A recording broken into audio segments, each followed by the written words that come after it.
Good afternoon. It is 3:01. I'm Joseph Bonanno live from the 104.5 The Zone studios. The Titans announced earlier this morning that they have fired general manager Ran Carthon after 2 seasons in Tennessee. The team announced that President of Football Operations Chad Brinker will lead the search for a new general manager, and Brian Callahan will continue in his role as head coach.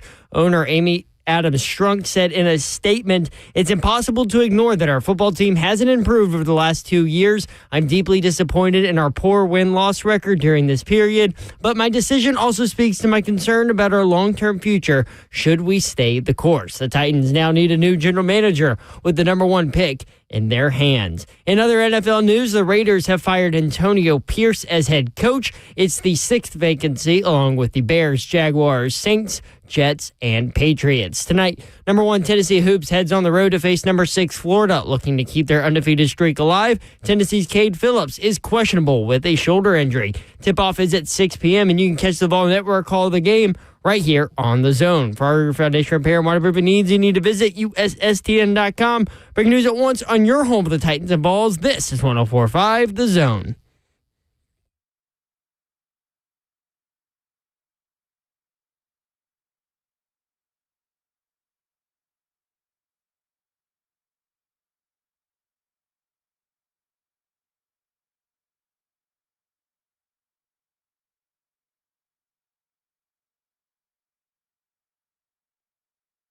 Yo, what up, Nashville? 3HL is on the air. We got anything to talk about today, Babsy? Holy Shiano. Ran Carthon gone. And we'll have plenty of time for you guys to offer up your take.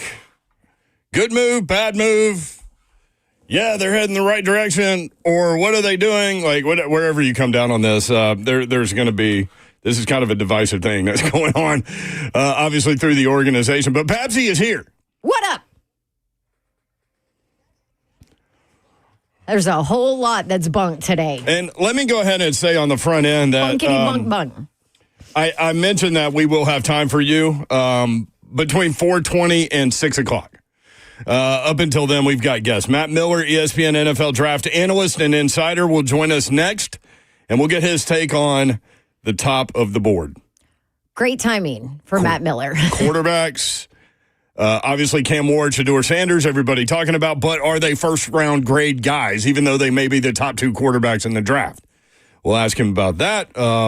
If they trade, what's the national perception of what just happened today in the Titans? Yes, because he tweeted about it, and I think he's going to come down similarly to us. Slay Dog is in Charlotte in advance of some pretty big basketball games coming up tonight, including number 1 Tennessee at Florida. Tennessee, a 3.5-point underdog in that game. And Slay Dog said yesterday, and he told me on Sunday, that good spot for Florida.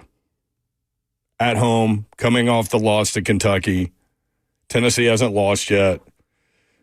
So kind of likes Florida in this matchup, despite his love for the Vols. By the way, he will also weigh in on the show today on everything that has happened with the Titans. He'll give us a call. He will be on at 4 o'clock, and then it's wide open after that. So a lot going on. Titans have parted ways with general manager Ran Carthon. Obviously, the big story of the day. I disagree with the move. Lack of patience. For me. Can they get better from it? Yes, if you hire the right person and everything works structurally. But now you've got a sitting head coach and you're hiring a GM that didn't hire him, and it's the same thing over and over. You fire John Robinson, then you fire Mike Vrabel, and so you're overlapping these positions. And then you hire Brian Callahan, you fire Ran Carthon, and here we go again. But Chad Brinker's still there. So I think there's a lack of, I don't want to say a lack of vision, but to me, like, if you're making decisions like that, fair. I think if you're making decisions like that, you have a vision, right? Stay the course. Look, the way I'm being told, Chad Brinker's going to have control of the 53, right? So. And has not had control of the 53 in the past. He will be the 4th. This is what I'm told. He will be the 4th different person with the control of the 53 in the last 4 years. Do with that what you will. We've told you that Mike Vrabel made the Will Levis selection. Some of y'all don't believe us. It's true. So if you want to put that on Rand, it's not fair to Rand. There is collaboration, Dawn's favorite word. But at the end of the day, there is a person that controls the 53. And so it went John Robinson, Mike Vrabel, Rand Carthon, and now Chad Brinker. So my question is, and maybe it works, maybe it does, but my initial concern is, how can you find stability in your organization, which I think stability leads to success, where everyone's pulling in the right direction and not looking over their shoulder? I mean, it wasn't just Rand Carthon that lost his job today. There were four organizational people? Mm-hmm. Brent Akers, VP of Football Technology. Please explain to me why Brent Akers got fired. Now, I know y'all as fans, maybe you've come across him because he's like the nicest guy, and if you make your way down to the field or if you do team activities, season ticket things, like he's always around. And the way I can describe Brent Akers is when you see him, you smile. And he's been there forever.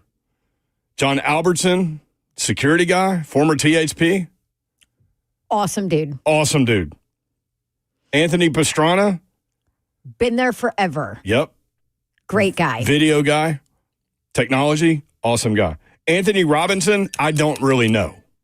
No, Assistant he was kind GM. of tied with Rand. But then again, so was Brinker at one point. So Rand hired A-Rob and Brinker. So the way I understand it, and keep in mind, look, we're doing the best we can, and we've all been on the phones and all this stuff, but like this just happened, so it's kind of hard in the moment to put everything together in a coherent form. So do you know I apologize. why it's hard, Mayor? Because it's dysfunction. Well, that's why it's hard. I need some time with this to figure out what the big picture here is, because you set up another scenario where you're going to have a general manager who's really not a general manager, right? Like he's in charge of scouting based on what we know, and that Chad Brinker will have the control of the 53. So what happens? So if Callie has another bad year, he will be fired, right? So then you hire another coach that has no ties to the general manager unless the GM hires him, which won't happen. It'll be Brinker if he's still there. And if you, I so don't know basically what's what going you're on. setting it up for is, first of all, can I say this? Chad Brinker is the GM. Why are you even hiring another one? If he has full control over the 53, you're not hiring a GM. What I was told about that is that you have to have these roles in your organization. I don't know. I didn't dive into that one yet, but that makes complete sense to me. And also, like, if you're hiring a general manager, who's going to take that job? You're going to hire someone that's never been a GM before, clearly. Because if you want to be a GM of the Titans, you want roster control. Like, that's the job, right? Well, and what was described as what they want is basically exactly what Rand was. So tell me how any of it makes sense. You know? Plus, look at Rand's draft last year. Did a great job. And guess who tweeted about it? Jarvis Brownlee Jr. He tweeted a red flag, which sure was funny. Did. Tweeted a red flag and then said, "Look at that rookie draft." Basically, he said, best rookie class this year. Wow. Yep. So, but here's the other thing: the way Miss Amy has now set everything up with this firing, you are continuing on the path of having someone to be your scapegoat, right? Vrabel, gone. Rand's in charge. Rand, gone. Well, guess what? You still have Brinker there and you still have Callahan there. So whoever your GM is, that's not your GM's coach. So yet again, like if I'm Callie, I'm like, crap. Right. What did I just walk into? And how many... He's not Brinker's coach either. No. How many head coaches in year 2 when drafting a first-round quarterback don't get fired? I'll go ahead and tell you basically none of them. None of them. I talked to somebody today. They were like, name one. It's Sean Payton. That's it. Every single other second-year head coach. Vrabel's about to be that guy in New England. With second-year head coach with a first-round draft pick a quarterback. Yeah, they always get fired. I thought you were talking about control. No. They always get fired. So guess what, Callie? you're probably next. Here's what Burke Nihill had to say. Burke Nihill, an incredible guy, very, very smart guy. Let me just say that. This is what he had to say, speaking for Amy Adams Strunk, I guess. We just haven't improved this football team over the last couple of years. Nihill said we've won 9 of 34 games that we've played over the past 2 seasons, and much of the record was concerning to Amy as it was to all of our fans. Her assessment was also that we're not on course to get where we need to go moving forward. As difficult as these decisions are, she believed it was the right one. Speaking of a change of the general manager specifically, Ram was hired into a very different job description than the one that exists today. Ram was hired for a general manager position that was very specific to the circumstances at the time, and the forecasting was the general manager would be able to partner very closely with the head coach, the existing head coach, and as the circumstances exist today, the general manager position is different. And so what Chad, who is leading the search, will be looking for is a very different skill set for a very different job description. Really, from a year ago when you gave Rand Carthon an extension, it's changed that much that quickly? I'm glad you brought that up. That gets lost in this. They've got to pay the guy 4 years. 4 years. To go sit on a beach with Tannehill or whoever. Rand had very different circumstances over the last 2 years. I think Vrabel's finally off the pay card, right? Is he, or does he have one more? He's coming off? Who, I think he's Vrabel? off. Yeah. No, not yet. But if he gets hired, he will be. Okay. Oh, okay. Yeah. That's how it works. Here's the end of the quotage. Is that a word? It is for 3HL. Sure. Rand had It very is different today. circumstances over the last 2 years in terms of his role. At the end of the day, this is a results-oriented business. Amy's assessment is we need to make a change. But are you making a change just to make a change? That's my question here. Like, I'm a stay-the-course guy. You know, like, why not one more year to give these guys the chance to work together for a second year and see what happens? I get that you sucked on the field. I get it. And maybe, you know, from an optics perspective, you feel like you need to make a move to say, oh, well, we made a move. That's what it feels like. That's what it feels like. No, we don't know the inner workings. From what I hear, it's an absolute Shiano show in that building right now. Just a disaster on so many levels. So, and no, we don't know the inner workings when it comes to Brinker and Callahan and what really went on there, whatever. But on the surface, and the fact that you're not holding a press conference, Titans have a PR problem, period. And that's the least of their worries at this point. Outside of all the dysfunction, they have a serious PR problem with Amy, Burt Nihill, nobody taking questions, talking to the media, holding a press conference. What's weird about that, though, is Burke has come on our show in numerous times. In weird times. Yeah.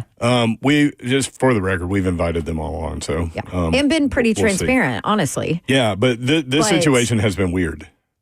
I mean, weird.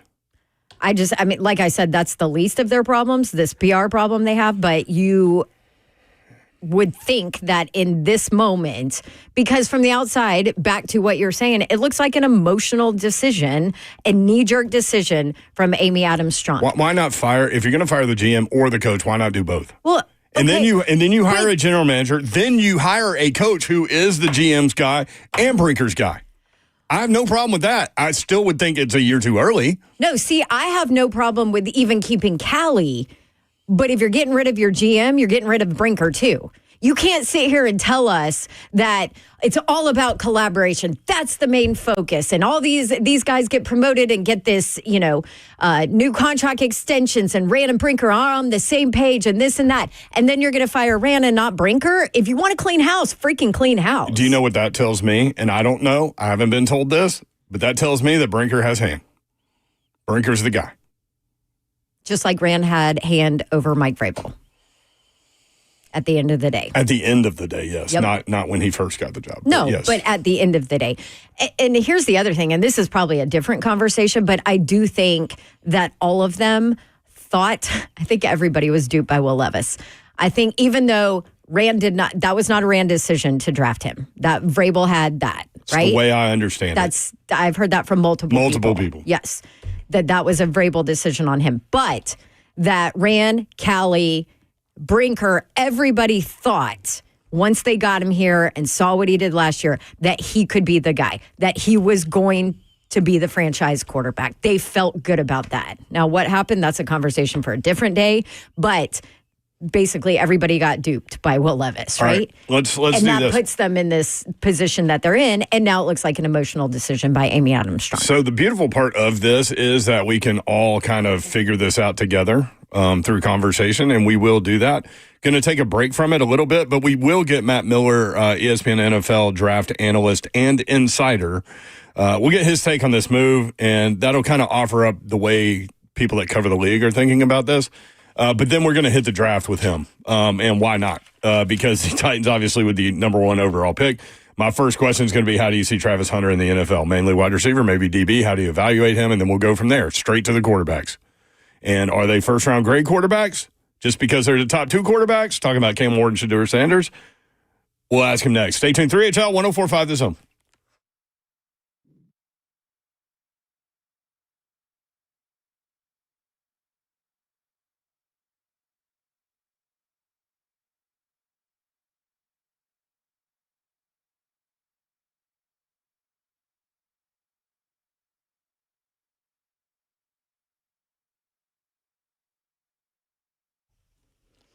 All right, maybe you need a break and you need to focus on something new for your home because you don't want to talk about Titans right now. Guess what? Pella Windows and Doors of Nashville can help you out with some new windows and new doors, and they are the absolute best at what they do. Sometimes it's time to upgrade those things in your home. It was time for us, and I went through all of the vetting and all of the visits and everything with every local company, and Pella Windows and Doors of Nashville were my personal choice to redo our windows and doors, and I've loved the experience with them. They have been phenomenal. I love my new doors, love my new windows. I need to do the rest of the house now, but you might be surprised to learn how affordable replacement windows are from Pella. Affordable, the best quality out there, and they have the best staff and service and the best warranties in place. Lifetime warranties on their stuff, and then a 10-year labor warranty, which is leading in the industry. They got a deal going on. Call them at 615-249-1910. Tell them to give you the Dawn deal. It's 50% off qualifying installations and no money down, no interest, no payments for 12 full months. Schedule that free consultation. Check out the offer at PellaNashville.com. If you are often feeling tired, lacking motivation and drive, gaining weight, or noticing a loss of muscle mass, these could all be signs of low testosterone. Don't wait, find out. At Low T Center, they make it easy to get your levels checked. It's a simple test, and with their on-site lab, you'll get results back right there. Low T Center is not a typical doctor's office. Their physicians specialize in treating low T with testosterone replacement therapy, or TRT, for each patient. The experts at Low T Center have over a decade of experience helping patients, and super important, their personal treatment plans are optimized for each patient. These aren't just basic standard treatments. For current patients, Low T Center offers you a $150 referral credit for each new patient that you refer. So don't forget that. And Low T Center, you can get your health evaluated for treatment with prescription GLP-1 weight loss medications. So get back to being your best. Go to lowtcenter.com to book your appointment today. That's lowtcenter.com. Low T Center, reinventing men's healthcare.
3HL 104.5, The Zone. Brett Doherty, Don Davenport with you. Ron Slay is in Charlotte. You can catch him on the SEC Network tonight. A lot of big games.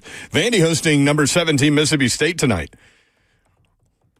Good opportunity for Vanderbilt to get ranked, honestly, burst onto the scene. They would need to win Saturday also, but 13-1 for the Commodores. They only won 9 games last year. So good start there. Obviously, the big story of the day, Rand Carthon done as GM of the Tennessee Titans. We'll be talking about that with you through the entire show. Man, what a situation over there. Let's talk about the draft, though. Matt Miller joins us now at NFL Draft Scout, ESPN NFL Draft Analyst and Insider. And, Matt, appreciate you hopping on, man. Always good to hear from you. Let's start with that. What's your perception of what the Titans just did with Rand Carthon today? Surprised, I think would be the biggest thing. Somebody who, when they brought him in 2 years ago, was highly regarded coming out of that San Francisco front office.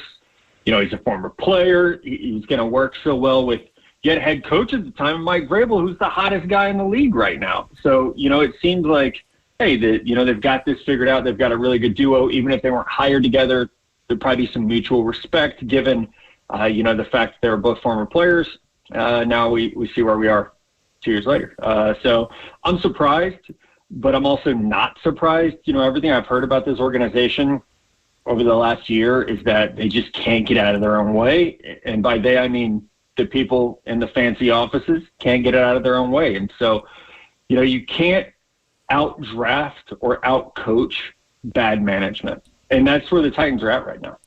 Yeah, and I saw some of your tweets, and we're in lockstep on this part of it. If you're going to have a vision, stick with it, right? Like, have some stick to it. Yeah, with this. You can't come in and be like, yeah, let's sign all these free agents. Let's make these trades. Let's go get L'Jarius Sneed. Let's get Calvin Ridley.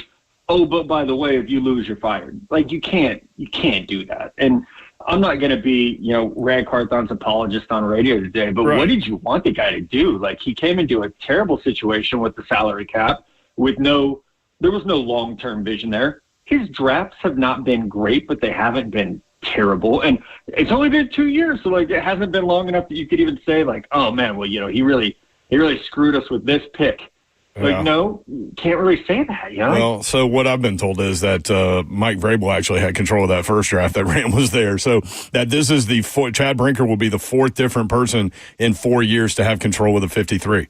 I mean, stability equals success, right? And that's not stable. Right. And so here's the funny thing, for what I do covering the draft, covering the NFL as a whole, you see this happen. And what's crazy is, I would have said the Washington Commanders were the most, mismanaged, toxic franchise, if not business, in the entire country until ownership changed. They're in the playoffs now. They've got probably the rookie of the year in Jaden Daniels. So, this can change very quickly. And I'm not saying the ownership needs to go here, but ownership does need to change. And I think, you can look at Carolina as a situation that 3 months ago it was, oh, man, this looks bad. But you know what? They were patient. It looks like they've hired the right guy, Dave Canales.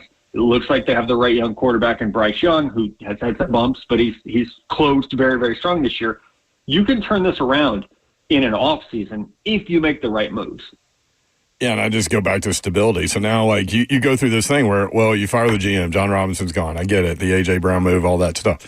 Mm-hmm. Then you fire the head coach, Vrabel, with a new GM. So then now you have fired the new GM, and now you've got a head coach. And so, when if Callie doesn't do well next year, then he gets fired. And it's a complete cycle where you don't have any kind of congruency. Well, and at the end of the day, if you don't have a quarterback, you're just going to stick in that cycle. The thing. And you mentioned Washington. Houston's the other one, Matt. I mean, they go from 3-13-1 to divisional champs and win a playoff game in the next season. So quarterback, yes, very important, and they don't have that.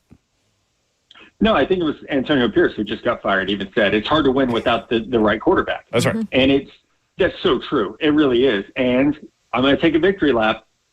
You'll remember, I did not like Will Levis coming out. No, you told us. On him. We fought you on that one. Yep. But yeah, you were right. There were people where I worked that were fighting me on it. I would go on radio and there'd be people who were just killing me, saying, well, what? How can you not see it? And I was like, listen, I just don't see it. I didn't get it. And, so here we are again, 2 years later, same conversation of, all right, got to go find the guy. And I'll tell you, this is not the year to do it. This is not the year where I want to be in that spot. This is partly why we called you, and we'll get there. Matt Miller at NFL Draft Scout, ESPN NFL Draft Analyst and Insider. Babs? Yeah, well, obviously, Levis duped all of us, including Callie, I think, honestly. But so now, all right, what do the Titans do moving forward? They've realized that Levis is not the guy, and now they have the first pick in the draft. And here you are telling us that it's not a great year to go get a quarterback. Do you have first-round grades on any of these quarterbacks? No, I don't. Not a true first-round grade. There's a difference there. Like, are they my top 32 players? Yes, they are. But, if we were to say, so for me to say a player is a first rounder, it means they would be a first round pick in like any of the last 3 or 4 drafts. I would not say that about Cam Ward. I would not say that about Shedeur Sanders, whoever else you want to put in there, Quinn Ewers, Carson Beck, Jalen Milroe, however long you want to go on that list. I wouldn't say that any of them are a true first round player. I wouldn't say they're a blue chip prospect. We had 6 quarterbacks drafted in the top 12 last year. I'd take every one of those guys over this year's quarterback class, just from what they had in terms of experience, talent, upside, all those things. And I like things about Cam Ward. I like things about Shedeur Sanders, but I got a lot of question marks about him too. And we've got time. We've got 4 months.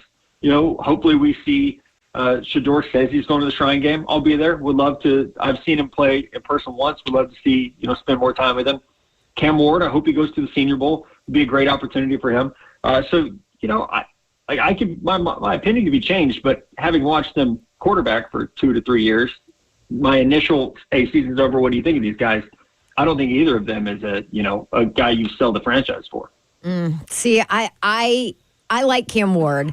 But I got to see him. But do you like him at number 1 overall? Well, no, but I don't like any quarterback at number 1 overall, right? To Matt's point. Yeah. So, but I like him too. Yes, I do like, and I got to see him in person the Syracuse-Miami game, which was, partly a disaster from Miami, but got to watch him on the sidelines since I worked that game, got to watch him specifically and how he handled, adversity and all of that. So I feel like I probably have like a different view of him as a quarterback and got to talk to him and all that. But when you look at a Cam Ward, like what's he missing from a first pick grade, Yeah, I think the biggest thing is he loves to slow play in the pocket, and it leads to he takes a lot of sacks.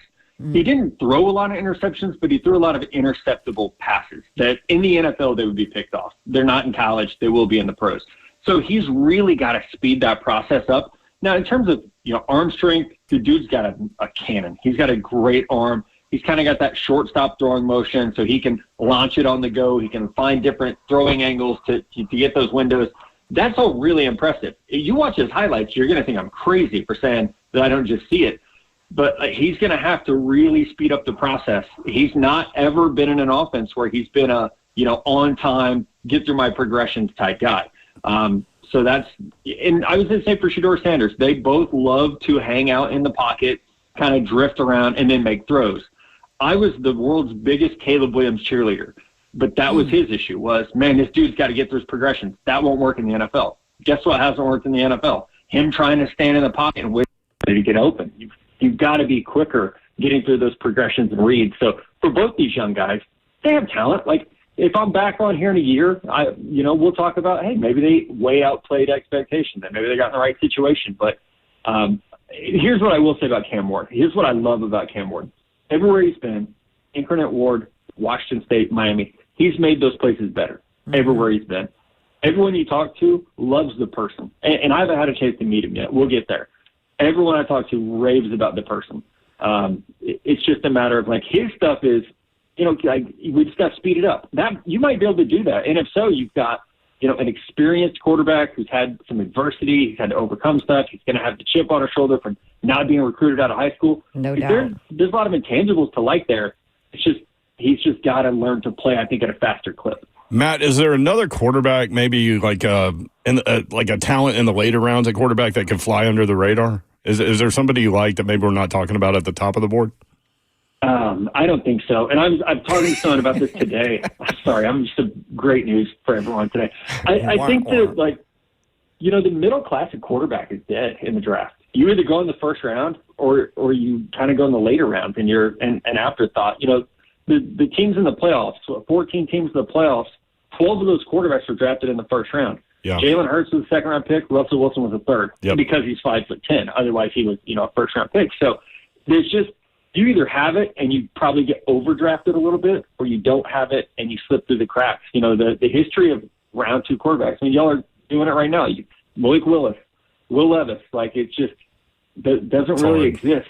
I loved Hendon Hooker. He's sitting behind Jared Goff in Detroit. No one's lining up to trade for that guy. So it's just a matter of, you either go early or you're really just seen as a backup, I think. Matt, how do you see Travis Hunter in the NFL? Mainly wide receiver, mainly cornerback?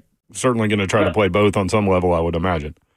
I'm going to do whatever the hell he wants, honestly. It's just, I think it's that simple. What do you want to do? I think from a coaching, how coaches are going to view him is, he could start at corner, play a package at wide receiver. Mm-hmm. That's probably how you get the most out of him. If I'm Travis Hunter, I look at wide receivers making $20 million a year, and I look at corners making 12. I'm like, man, I'm going to play wide receiver because take the money while you can. I think his body type is more in line with wide receivers in the NFL than it is corners. I would worry about him having to tackle A.J. Browns and guys like that. And I know those don't exist on every team, but they're becoming a lot more common. Seeing Travis on field level, he's not the biggest guy. I mean, he's incredibly twitchy. He's 6 foot 180. He's not this rocked up athlete. He's a lean dude. We saw it in 2023. He took some hits in 2023 and missed some time. So I think his for career longevity, he would be a better wide receiver. But if you're a bad team drafting him and you're trying to figure out how do we get the most out of him, you probably start him at corner and let him be your number 3 receiver. So we can't let you go without asking about Shedeur. Although I'm pretty sure that Prime, since he tweeted the eyeball emoji and the wow after the Rand Carthon firing, probably wouldn't love for his son to go to a dysfunctional franchise like the Titans right now. But we have to ask you about him because you don't have a top pick grade on him either. No, I don't. And I like him. I saw him against Kansas, and I walked away from that shocked by his toughness. He took some really hard, down, close to dirty hits in that game, and it never rattled him. He was incredibly poised. He's surgical with his accuracy. He can throw with some velocity. The thing is, he loves more than anyone to just pitch a tent in the pocket and wait for something to happen. He's going to wait 5-6 seconds for one of his guys to break open. You're not going to get away with that in the NFL. The other side of it is he doesn't have a very big arm. He's 6 foot 1, 200 pounds. He's not big at all. He's a lean, scrappy guy who is not. He didn't get his dad's speed. He's not that type of quarterback. So you start to look at the physical traits. They're not great. They're really not. Now he's tough as hell and he has great accuracy. He needs to be. I almost think he needs to be a play action offense where you can cut some of his reads down early. Cleveland's offense would be great for him. What they want to do in Cleveland, what some of the stuff they haven't been able to do with Deshaun Watson, if you got him in a play action offense, I think that's the best thing in the world for him. If you want to spread it out and just put him back in the gun and ask him to break apart a defense with his eyes, I don't know that that's who he is. So there's positives, there's minuses, and a lot of it's going to be about his growth. He's only been coached by his dad. So this is going to be the first time that we're going to see, what his feeling is now that he's got different coaching. I want to ask you were talking about Travis Hunter and the money and wide receiver and DB and the difference there. It made me think of Abdul Carter at Penn State, who basically went to his DC, his new DC this year and was like, listen, I want to rush the passer. Think Micah Parsons, right? Because he's like, hey, that's where the money is. And he's been super successful this year. A lot of Titans fans are talking about him and want him.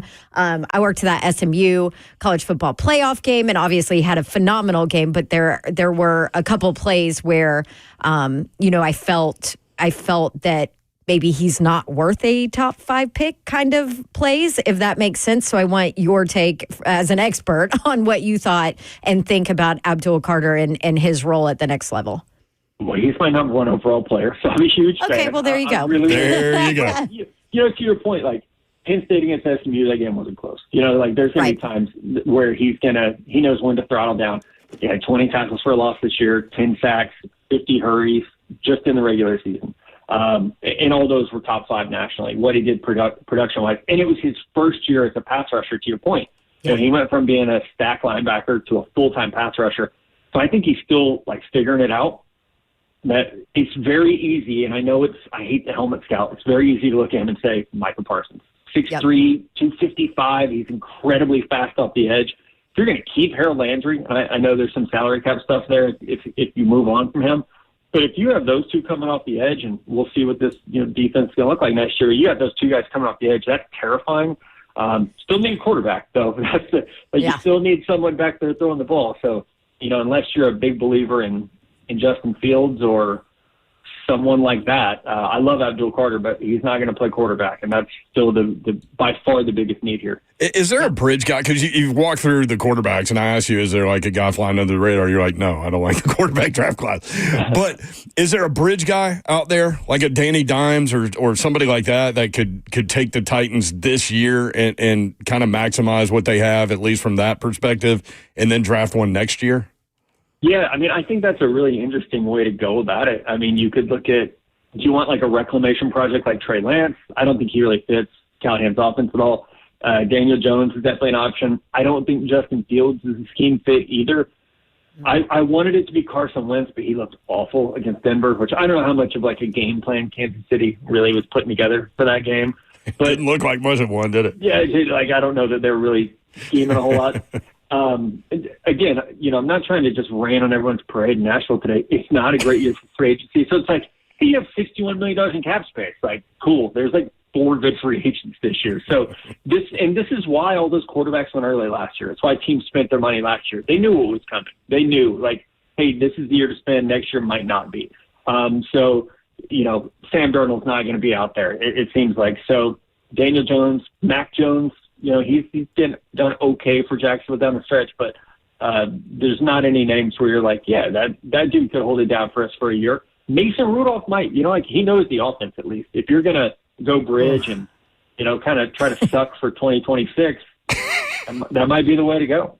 Yeah, I was going to say. Matt, they've got this big building, with a bunch of cranes that's going up next to the current one that they better get it going before then. They need to be good by then. The stadium's supposed to be done? 2027. 2027. Arch Manning, baby. Hold out for us. Oh, there we go. 2 more years.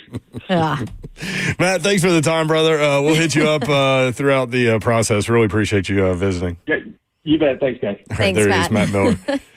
He said he's not trying to rain on everybody's parade in Nashville today. But basically, you're screwed. I will say this, though, and Slay Dog's listening, because he stole that man. He wrote us, that man stole my pitch to tent line, which is true. He said he's, what did he say? He's the guy. He said he's not Cam the guy. Ward likes to pitch a tent in the pocket. Yeah, there you go. That's right. To Slay Dog, he did say Daniel Jones is an option. Yep. If you just want Justin to, Fields, not a scheme fit for a Cali offense. he said, if you want to suck for 2026. All right, we do have Yeah, room you got for. to add the back part of that sentence. We have room for a couple of phone calls in this segment. Then Slay Dog will join us at 4 o'clock, and then we turn it all over to you for the rest of the show. 615-737-1045.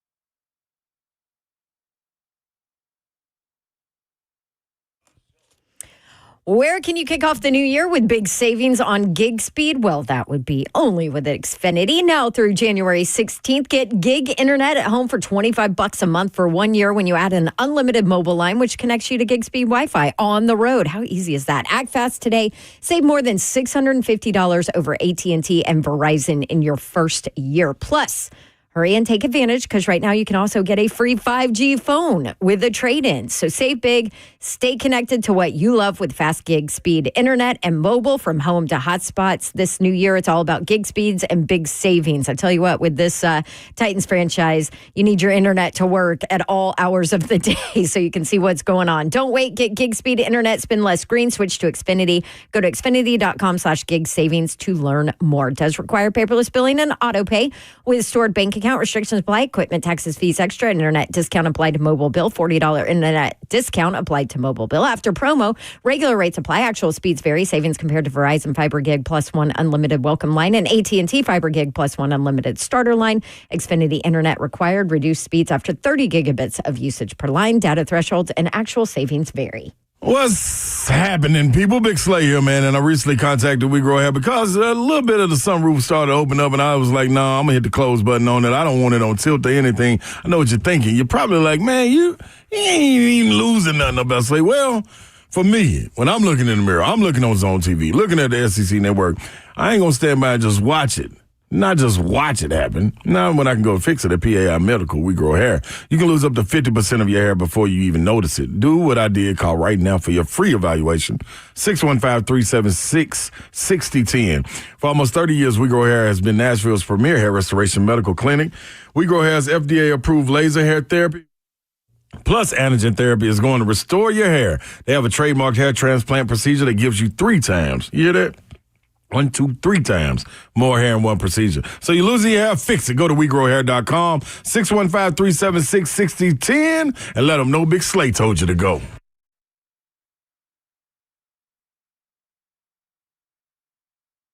I love living in Middle Tennessee. We've got great restaurants, entertainment, sports, and one of the nation's top Ford dealers right here in our backyard. Two Rivers Ford. Remember that name. Two Rivers has been a staple in our community since 1983. They're locally owned. They have a non-commissioned sales team, and they sell below MSRP. They've been doing business with integrity for decades. Two Rivers Ford, the South's most trusted Ford dealer.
3HL 1045 The Zone. Rand Carthon gone as general manager of the Tennessee Titans. A lot of y'all watching the show live on YouTube, Facebook Live, Twitter, and Twitch. Twitch, please. We appreciate that. The Evan Bank chat is open, so you can communicate with other members of the 3HL family there. Appreciate Matt Miller coming on.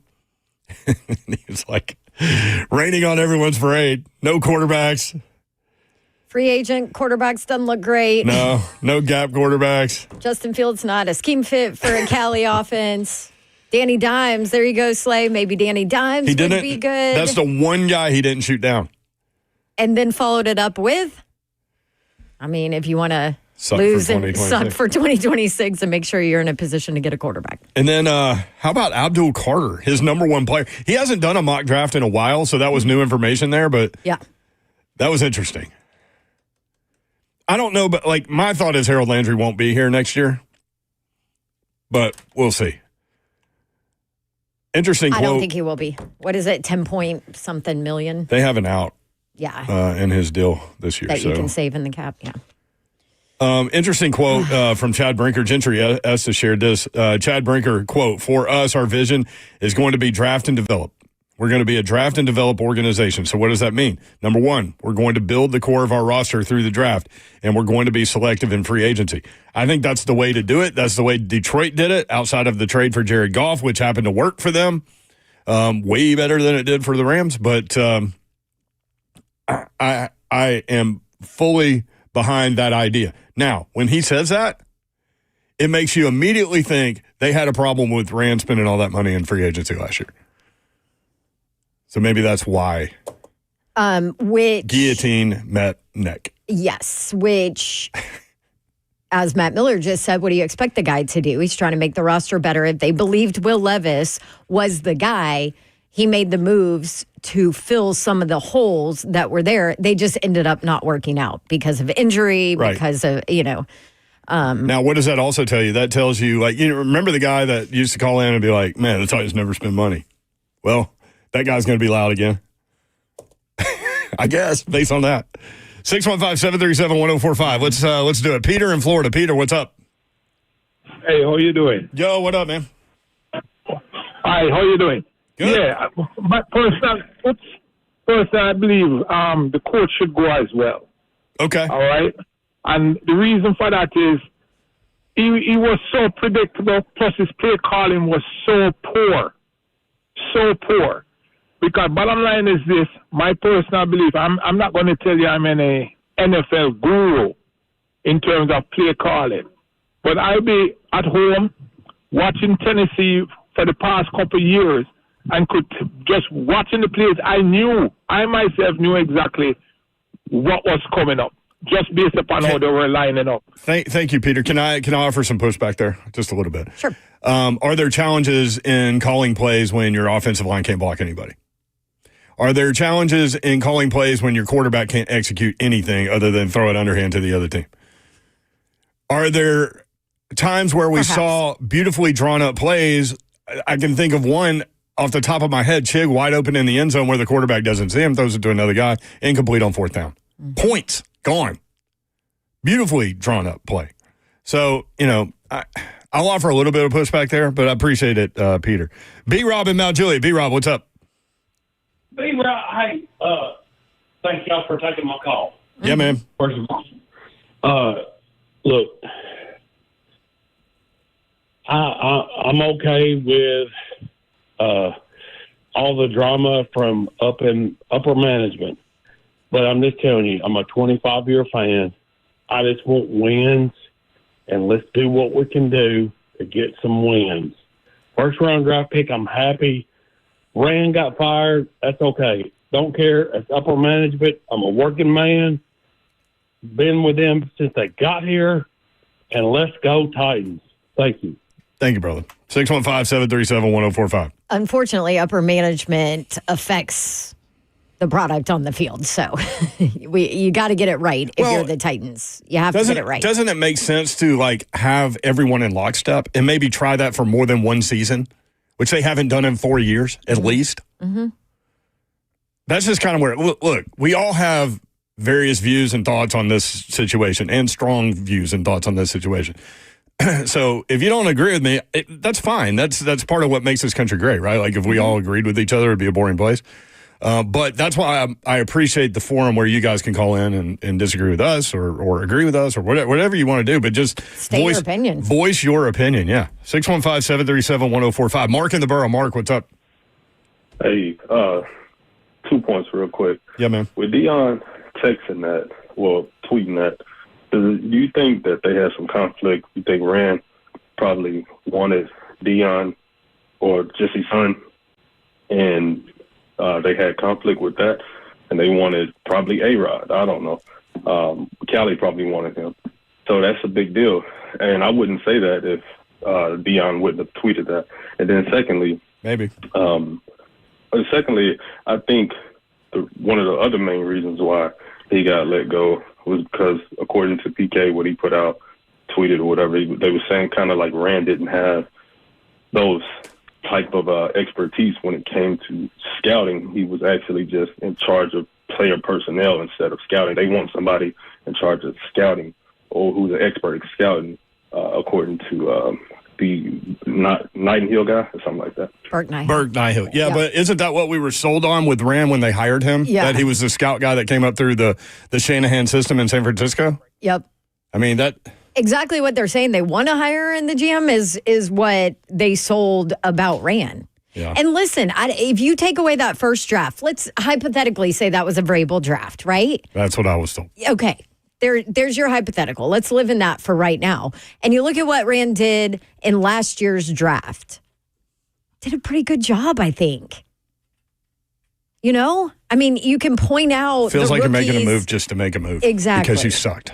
You know what I mean? And especially when you made the decision to keep Callahan. Right. Okay, so that decision was made. And then you keep Brinker, but you fire Rand. If you want to make a move to change everything in that front office, then why are you not getting rid of Carthon and Brinker? That's where I am confused. And that's where, and you know me, I have been a proponent of Miss Amy. I have said she's a hard-ass businesswoman. Me too. All those things. Like, I've loved all of my interactions with her. And I feel like she has done some phenomenal things for this franchise, bringing back old players, setting things right. You know, they spent money. They redid that entire building. Way better than Tommy. During way his better than, let's be honest. I mean, the Titans have spent money. You can't sit here and say that this is a franchise that hadn't spent money. Miss Amy has come in and done some great things. But I will also admit that this move makes me question some of her decisions. It's just hard because, like, now you're going to hire a head coach. Now you're going to hire a GM. The head coach doesn't win next year. You fire him. Then Brinker and GM get to hire their guy. But that makes us all wait a year. Well, and then also, if that's true, then, okay, you've shown me as an owner, you're not patient enough to let things be fixed. Definitely not patient. And so, guess what we're doing? Fired a coach after a playoff win. We're rolling it up the hill here. I mean, the scapegoat just changes every single year. All right. Y'all want to hear what Slay Dog has to say about all of this? He's next. Slay Dog live from Charlotte next on 3HO.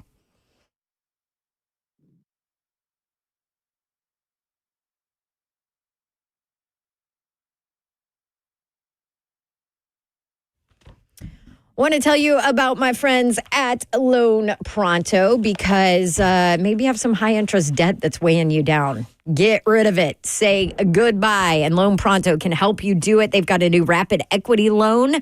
And if you're a homeowner, it's a completely hassle-free way to cash out your home equity with no appraisals, no paperwork, no waiting. Loan Pronto's all-new rapid equity loan uses AI-driven technology, gets you approved for cash out in little as 1 day. And I'll tell you that it's true because they had a client that got $100,000 approved out of their home in under 24 hours, wiped out debt, launched a home improvement project, and now they're saving over $1,000 a month. So check out their instant approvals, their low fixed rates, fast transfers, and get cash to consolidate your debt and get a fresh start here for 2025. Call Loan Pronto, see how much you qualify for it. 615-499-5780. Imagine this time next week you could be credit card debt free. Don't wait. LoanPronto.com at 615-499-5780. Loan Pronto, Equal Housing Lender, NMLS 1661781 on approved credit, NMLS ConsumerAccess.org.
Good afternoon. It is 4:02. I'm Joseph Bonanno live from the 104.5 The Zone Studios. The Titans this morning announced that they have fired general manager Rand Carthon after 2 seasons in Tennessee. The team announced that President of Football Operations Chad Brinker will lead the search for a new general manager, and Brian Callahan will continue in his role as head coach. Owner Amy Adams-Strunk said in a statement, "It's impossible to ignore that our football team hasn't improved over the past 2 years. I am deeply disappointed in our poor win-loss record during this period, of course, but my decision also speaks to my concern about our long-term future should we stay the course." The Titans now need a new general manager with the number 1 pick in their hands. In other NFL news, the Raiders have fired head coach Antonio Pierce. It's the 6th vacancy along with the Bears, the Jaguars, the Saints, the Jets, and the Patriots. Tonight, number 1 Tennessee Hoops heads on the road to face number 6 Florida, looking to keep their undefeated streak alive. Tennessee's Cade Phillips is questionable with a shoulder injury. Tip-off for that game is at 6 p.m., and you can catch the Ball Network call of the game right here on The Zone. For all your foundation repair and waterproofing needs, you need to visit USSTN.com. Breaking news at once on your home of the Titans and Balls. This is 104.5 The Zone.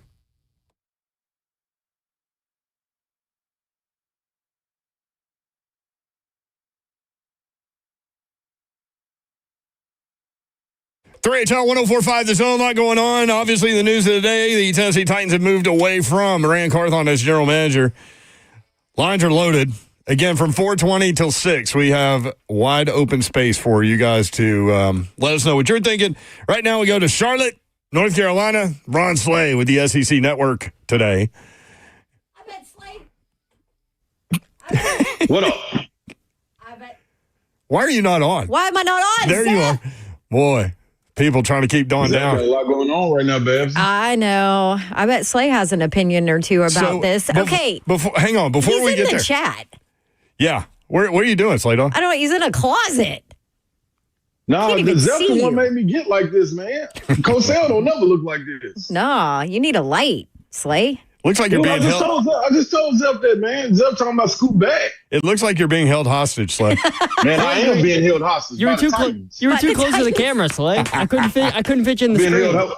I'm being held hostage by the Titans. That's Before- exactly what I'm being held hostage by. Before we get to the Titan stuff, and I know you were listening, but I want to share a couple of things that Matt Miller said maybe people missed. Quarterbacks, 6 of them taken in the first round last year. He said, I'd take all of them over Cam Ward and Shador Sanders, which was funny. And then, well, Not funny. Not funny, but, not ha-ha funny. And then I said, well, is there a bridge guy? And we kind of walked through some stuff. I was like, what about Danny Dimes? And he goes, he's an option. And then basically said nobody else was. So maybe you get your guy. I won't Danny Dimes. You know that. Yep. He also said, yeah, he's an option if you want to suck in 2025 to be able to get a quarterback in the draft. Yeah. Hey, well, guess what? It sounds like that's right on par for what we've been doing anyway. Hell, so we might as well stay right there. Let's do the hokey pokey and turn ourselves around and be right back where we were supposed to be. Sucking. I'm with it. Man, I just I want to get your take, man. I just disagree. We've talked about it before it even happened, but just disagree with the lack of patience, man. Can you get better from it? Yes, but I mean, it's a big challenge, right? You need to find alignment. You need to find stability.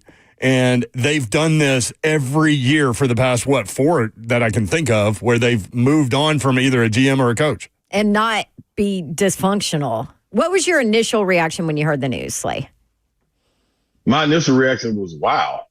That was my exact words that I typed. I typed savage. I hit savage. It was like, man, they fired Reigns. Wow. Like, what does this mean? Or I don't understand it, man. I don't understand it. First and foremost, though, my whole thing was the first people I thought about was our show.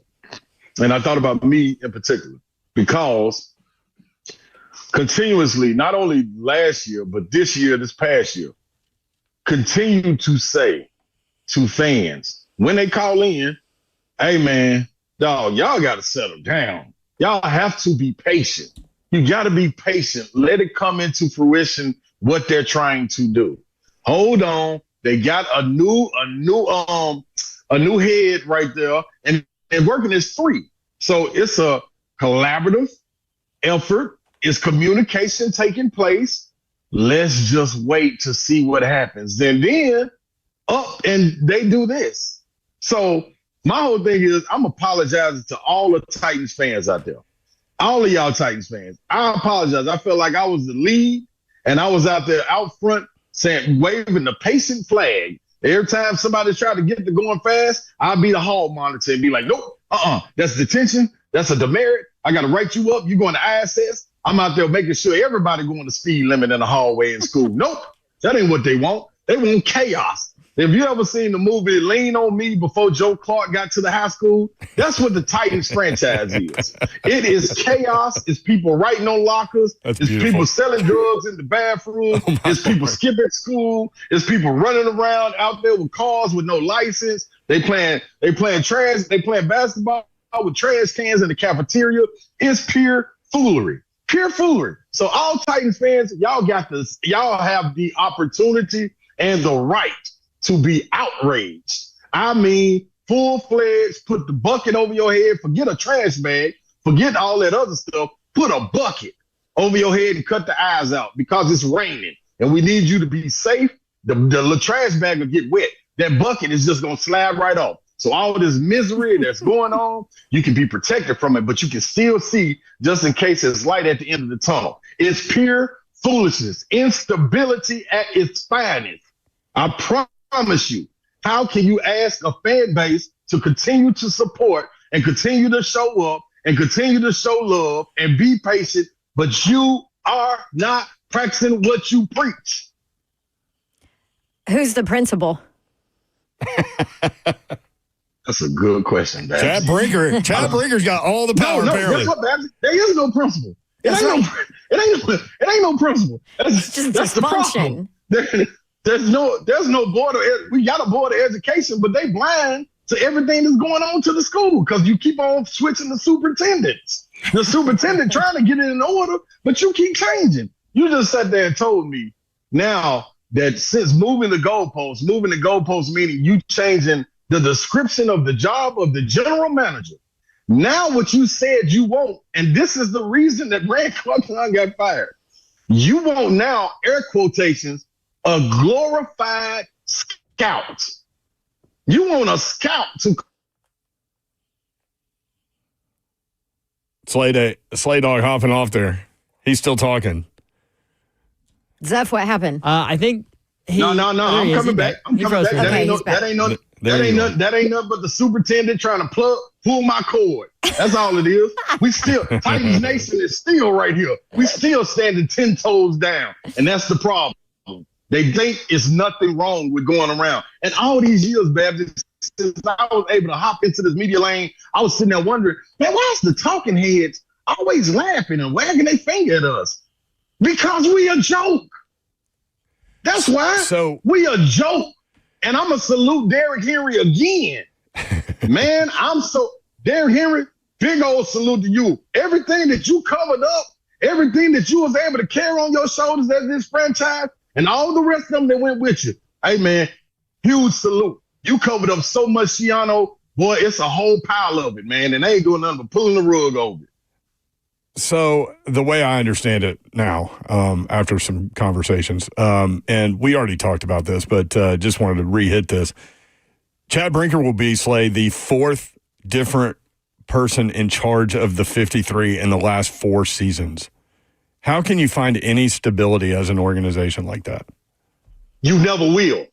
You never will, because guess what? As soon as he does something wrong or somebody up under him does something wrong, they got to fire them too. And guess what we'll be? Right back to square one. Just sitting there standing with our hands placed on our lap like, I wonder who's going to come in now. Oh, okay, let's go. Okay, hype us up. First round pick. No, it ain't working. It ain't working. I'm telling you. I'm talking from a Titans fan. Forget analysts, forget all that. Forget watching the game, watching the all 22. None of that works. We need to have an all 22 in the offices of the Titans franchise so we can see exactly what routes they're in there running or what they're trying to get done. I was all on board with, no, man, they don't need to come out and speak. Speak for what? They already spoke to us. They already said it's a collaborative effort going on. It's communication. They talk to Miss Amy every week. At least one of them do. Apparently, that's a lie. That's a lot. I'm trying to figure out why would anybody want you come here if they're not an up and starting GM, which stands for glorified manager, or a head coach with somebody that's never coached the game ever before in their life, is just looking for the opportunity to get their feet wet. This is what you have. A startup NFL team. That's what we acting like. A startup team where you can just go get somebody and bring them in and say, hey, here's the training wheels. Try your best. If you get good, somebody else will come get you. If you don't do good, we'll keep you for a little while and then ship you out on your way. You can put it on your resume. Yeah, that's a great point because, the cycle continues, right? If they're bad next year, then the head coach is gone. That'll be another scapegoat. Baseball card in the spokes. And you know what the craziest part is? We put all this onus on the players. Oh, Big Jeff going through the draft. Big Jeff, you ain't got a little trouble in the college. Man, you got to promise that you're going to do this. You got to promise that you're going to do that. We're going to be patient with you. You got to work with us. Tavondre Sweat, we know your weight is out of control. We understand you got childish behaviors. Can you mature fast enough to come in and be a professional? A.J. Brown, we don't want you to say this. We don't want you to say that. You need to do this. Man, all that's hogwash, man. Practice what you preach at the very top, and you don't get none of them problems trickling down. Because when them problems trickle down and all of a sudden it gets to the players, it's nipped in the bud very, very quick. Super quick. And then you're ousted and you're sent somewhere else. And that's why the first thing you hear is, I ain't know this the way franchises are supposed to be ran. Because it's not.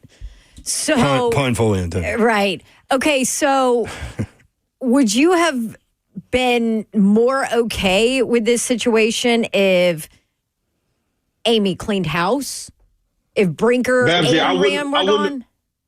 Babs, I wouldn't have been okay, but I wouldn't have understood. Right. That's exactly what I said. That would have made way more sense. Yeah. Now I'm looking at it because, for the simple fact, you had a nucleus that you trusted. You put in, you're the one that came out last year and delegated power. Nobody asked you to do this. This is what you did. And it's all starting to sound crazy because every time it's an uproar outside the gates of Titans franchise, all of a sudden it's an action taken.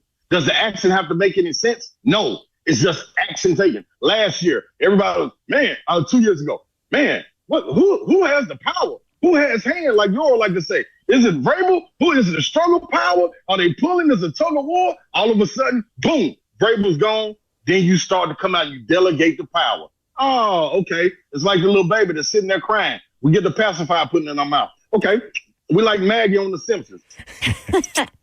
Okay, that's cool. Now all of a sudden, that don't even work no more. The same power that you delegated, you changed back behind the curtains during the act. We thought Rand was running it. All of a sudden, we come up and Chad Brinker is above Rand. This was in the middle of it. Right. That wasn't when Rand took over. When Rand took over, he was the GM. He hired a man to take the power from him. How crazy is that? Well, and Chad Brinker in all of this looks like a snake, honestly. Absolutely. And he may not even be. He might not be, but that's the perception of the outside that Amy and Chad Brinker are together in all of this. Absolutely. But that's what happens when you have a dysfunctional franchise like that, and you have an owner and a president of football operations and whatever all these titles are that aren't sitting in front of the media and answering questions on top of it, and all you have to go by are these statements where you have to read between the lines, and you're not getting any transparency from the organization when these big moves are made. And so guess what? The perception is what is reality right now, because this is where you are as a Titans fan of this franchise. The only way to change the perception of what you just said about Chad Brinker is for Miss Amy to come out and say something. Right. And guess what? And say, this was my decision, and take it off of other people. And guess what? Since that's all we got to go on as a Titans fan, that's what I'm speaking at. As a Titans fan, since that's all we have to go on is reading between the lines, guess what? We don't want to be in line no more. Now what? Yeah, I mean, I'm still here, but she's pointing to her my Titans logo beanie on my with my Titans logo. Hey, but real quick before you get out of here and do the SEC Network stuff. Cade Phillips is going to go for Tennessee. That's a huge thing, right? You were talking about Florida with the advantage with the bodies they can roll out there in the front court. A good spot for Florida coming off that loss, playing at home against number 1 Tennessee, who hadn't lost. What do you think about that matchup today? Man, I think it's that's huge for Tennessee. The only thing that scares me about Florida, I think the guard matchups are cool between Tennessee and Florida. Mm-hmm. It's the depth of the front court, man. They got 4 guys that they can continue to throw at you, and you got. Because of depth, when you start talking about the top teams, Auburn, Alabama, Tennessee, and Florida on the outside looking in, all of those teams have depth. Tennessee had a guy get hurt in J.P. Estrella. You had Cam Call walk away from the team. 2 of your intricate pieces that were going to play in that 9 to 10 man rotation. So now you go automatically to 7 to 8, and you're depending on a guy like Darlington Dubar hopefully to be able to slide in and steal some minutes at the 4 where you can combat that 4-man rotation that they got in the front court. That is hell on wheels, man, especially with you going to the O-Dome. Like, they want to get back. They have a player on their team in Walter Clayton Jr. that wants to challenge for the SEC Player of the Year. In order to do that, you have to win these matchups. You got number 1 coming in your house after you just lost a barn burner in Rupp. Man, you better come fully loaded. Yeah, I think your point of Dubar maybe being a guy tonight, I think I could see that happening because of Florida's ability to crash the boards on the offensive glass. I think Dubar could be a guy that could get that big body in between man and rim. Yeah, and I'm saying all that within the mindset of Felix Okapara being able to have an offensive impact, whether that's dunks, putback dunks, keeping balls alive. You have to be able to play with those guys. If Milicic has to slide to the 5 spot and you don't have, maybe you have Cade Phillips in there, but you need 4 guys right there, man, when you're playing against these guys. The middle of the pack teams, that's a little bit different. You can get away with playing 3 bigs, maybe 2 bigs, sliding with a small line. You can't get away with that with Florida, Alabama, and Auburn. You do that with them, they're going to punish you on the glass. They have guys slated to play 25 to 30 minutes. And the 30 minutes is way, way, way down the line. But them 20 to 25 minutes, they're going to play, which means they're going to be fresh. So if you got an 8-man rotation and they got a 10, it's rough. It's going to be fun, man. What a grind this conference schedule is going to be. It's going to be fun. We'll be watching tonight, brother. Do well. We know you will, and we appreciate you chiming in from your hostage location. No doubt. Y'all killing today. Everybody been killing it today on the zone. Hey, man, this is what I'm talking about. But at the same time, no moonwalking. Buck, Zach, this is what y'all wanted. This is y'all wanted. I know y'all try to clean it up on the back end, talking about some, hold on, wait. I don't want everything to go. No, this is what y'all been saying for the last 5 weeks. Here it is. Stand up and say that. Don't backpedal. Stand tall in it. Stand tall in it. That's a beautiful description. Thank you, Slay. All right, baby. Good to see you, bro. See you, Love Slay. you, man. All right, there he is. Make Russell. sure the Babs watching tonight. Okay, I will. Gotta see She'll those never videos. go to sleep. Slay Dog on the SEC Network. When we come back, your phone calls, load them up. We got 2 lines open, straight phone calls the rest of the way. 615-737-1045. Let's talk through this. Rand Carthon gone as Tennessee Titans general manager.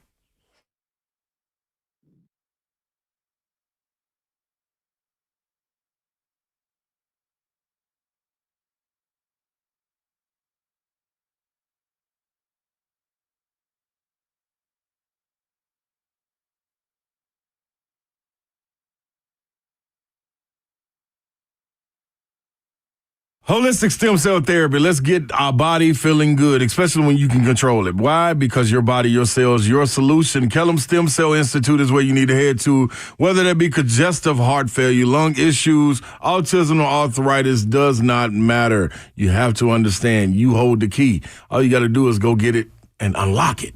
That's right, your stem cells. Everybody knows that inflammation, that's what stem cells attack. So you have them. Why don't you get them stored for future and continued use, and also use them to be harvested and redeployed based on your needs? Me, for example, right knee was giving me pain over all the years of not just playing, but just wear and tear, walking. You don't understand exactly what your body goes through. Shoulder, that's from playing. Hip, that's from playing. So get it fixed. I went to meet with Dr. Kellum and had my consultation. You can do the same, 615-850-4415. 615-850-4415. Holler at Dr. Kellum. Tell him what you're interested in getting and getting fixed. And guess what? Boom, KellumStemCellInstitute.com.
3HL 104.5 The Zone.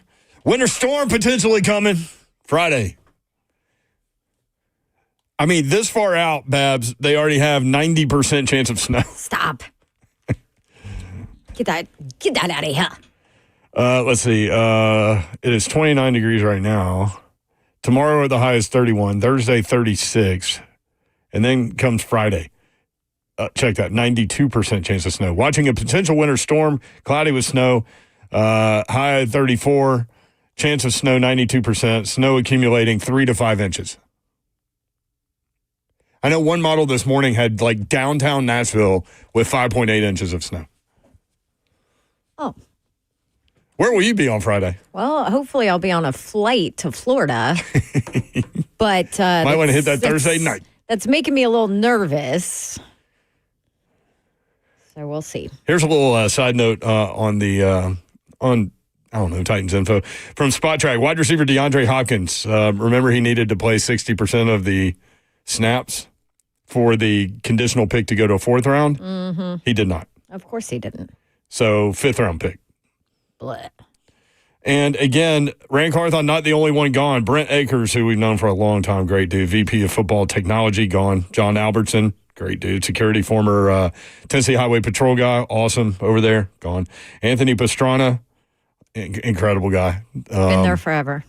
Video guy, technology guy. Took over for a guy who went back to Houston early on. Anthony Robinson, assistant GM. I didn't know him, but that makes sense. If you're firing the GM, you fire the assistant GM. Well, what's interesting is didn't Rand he hired A-Rob and Brinker. Yeah. Yeah. Yikes. Life comes at you fast. So Brinker will have control The of the guy 50. you hired just kept the job and you got fired. Brinker will have control of the 53, 4th man in 4 years. 615-737-1045. You want to get reaction from the peeps? Babsy? Yes, I do. Okay, thank you. Let's go to Will. Next up, either in Los Angeles or Lower Antioch. I don't know. It says L.A. Will, what's up? Los Angeles, baby. I'm wearing shorts. Good for you, dude, because it's 28 degrees here. Yep. I was just there. I was just in Tennessee visiting family. Listen, I think that some repair needs to be done with the fan relationship, just talking about what y'all are talking about. And I think, you're dead on. We're dealing with, Jerry Jones' ghost as our ownership as opposed to, I'd rather have Jerry Jones at this point. Oh, don't go that far. That's But I would love a little cunning here. Listen, it seems like Game of Thrones in the front office. Let's make it real cunning in terms of how we develop this team. Tank 2.0. Tank it again. Run it back with Levis.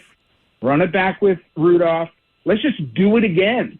Because if nobody feels good about the quarterback situation with this draft, let's draft edge. Let's maybe trade back. Trade for picks in future drafts. If we don't feel good about this draft class, and we know that that's basically because of NIL and the college football, let's just be cunning as a franchise and tank it again. But with the absence of leadership, I don't know if anybody feels confident enough to do that. Oh, tank it again. I'm not sure. I mean, this owner has showed that she does not have patience. So you tank it again and your Callie's gone, right? Yeah. Yeah. I mean, this owner has shown no patience. Then you go, what's that, 5 years in a row of firing a general manager or coach? J-Rob, Vrabel, Rand, I mean, then Callie. maybe you're on the same page with a GM and a head coach at that point. But the GM, who's not really a GM, he's a scout, right? That's what they're hiring. Yep. So, yeah, but then they would have their own guy then. At that point, Chad Brinker would have his own guy as coach. So it's all headed that way. Thank you, Will. Appreciate you, man. Dysfunction with a capital D. Capital D. Yeah. Uncle Bob. Giano Show with a capital S. Uncle Bob, what's up, UB? UB, hey, thanks for taking the call. Well, first of all, Mayor, I love your shirt. Not the main reason. Other morning, I was in the middle of the night. I listened to J Mart, and he couldn't carry your socks. Okay, but Don, I want to talk about Amy, Miss Amy. Who's next in line when she, Lord willing, passes? Because geez, you killing her off, Uncle Bob? Goodness. Dang, Bob. No. I'm saying she's out of her league, and she needs to hang it up and give it to somebody that knows what they're doing. So anyway, well, I'm sorry. No, that's all right. I mean, we all have this opinions is and where Titans thoughts. fans are right now. Thank you, Uncle Bob. Appreciate you. Yep. Man. But I mean, I think there is something to be said at this point for hiring the right people and letting your people do their job. Yeah. And I do not feel like at this point that's what's happening Have a plan. with Amy and ownership. Yes, have a plan, make a decision, stick with it. Yep. I mean, well, and then 1 year with a bunch of new people together. Here's the other thing that bothered me too about Amy's release, the press release. Zeph read it at the start of our actual show, but one of the comments in there was, "Should we stay the course?" Why is the word "should" in there? Should we stay the course? Zeph, do you have that segment? Can you read it? Yeah, so this was Amy Adams-Strunk's statement released when they announced the decision. "It's impossible to ignore that our football team hasn't improved over the past 2 years. I am deeply disappointed in our poor win-loss record during this period, of course, but my decision also speaks to my concern about our long-term future should we stay the course." Why is the word "should" in there? I guess maybe referring to if they had stayed with Rand Carthon, that she was concerned about where the future of the Titans were going. I read that wrong then. But I heard that wrong. But regardless, what are we doing? Both her and Burke Nighthill specifically mentioned the record over the last 2 years. In both their statements, they brought up the record. That was the first thing that they each brought up. I would imagine that everything Burke said came straight from her. Right. In some meeting. Which is fair. I get it. I don't know that, but that's what I would. But here's my argument to that. At the beginning of this year, when you promoted Rand and you gave him an extension, the previous year wasn't a concern. That record wasn't a concern because you gave him an extension. This is where you're sending mixed messages about what your ultimate plan is and what you feel is the direction of the franchise. And that's the problem here. That is the dysfunction here. You were confident enough less than 360-something days ago that Rand Carthon was one of the guys. You were so confident that you gave him an extension. Chad Brinker was so confident in Rand Carthon that he went on podcast after podcast talking about how brilliant Rand Carthon is. What changed in this short amount of time? It's a great question, Dawn Davenport. 615-737-1045. Well, this is what Amy Adams-Strunk said on January 9th, 2024. So a little more than a year ago after firing Mike Vrabel, talking about how bright the future is with Rand and Levis. I have high expectations, and I'll never apologize for that. And these fans deserve a great team, and they deserve a championship brought to the city. And that's what we're going to work towards. And I'm prepared to make the hard decisions to hopefully get us there sooner. This team has a bright future. We have Rand. We have a promising young quarterback. I mean, the sky's the limit. We've got cap space. We've got a great draft position. Things are bright for the Titans. I'm really very, very optimistic, and I'd like to thank the fans for hanging with us this year. Our season was unacceptable, but we're going to get there. We're going to get there sooner rather than later. So that was less than a year ago, 2 days prior to a year ago. Less than a year ago. That was January 9th on 2024. 615-737-1045 is how you get in touch with us. Let's go to Chuck in New Jersey. Chuck, what's up, man? How you guys doing? Great, thank you. This is turning to be like the Jets, man. The ownership ruining everything.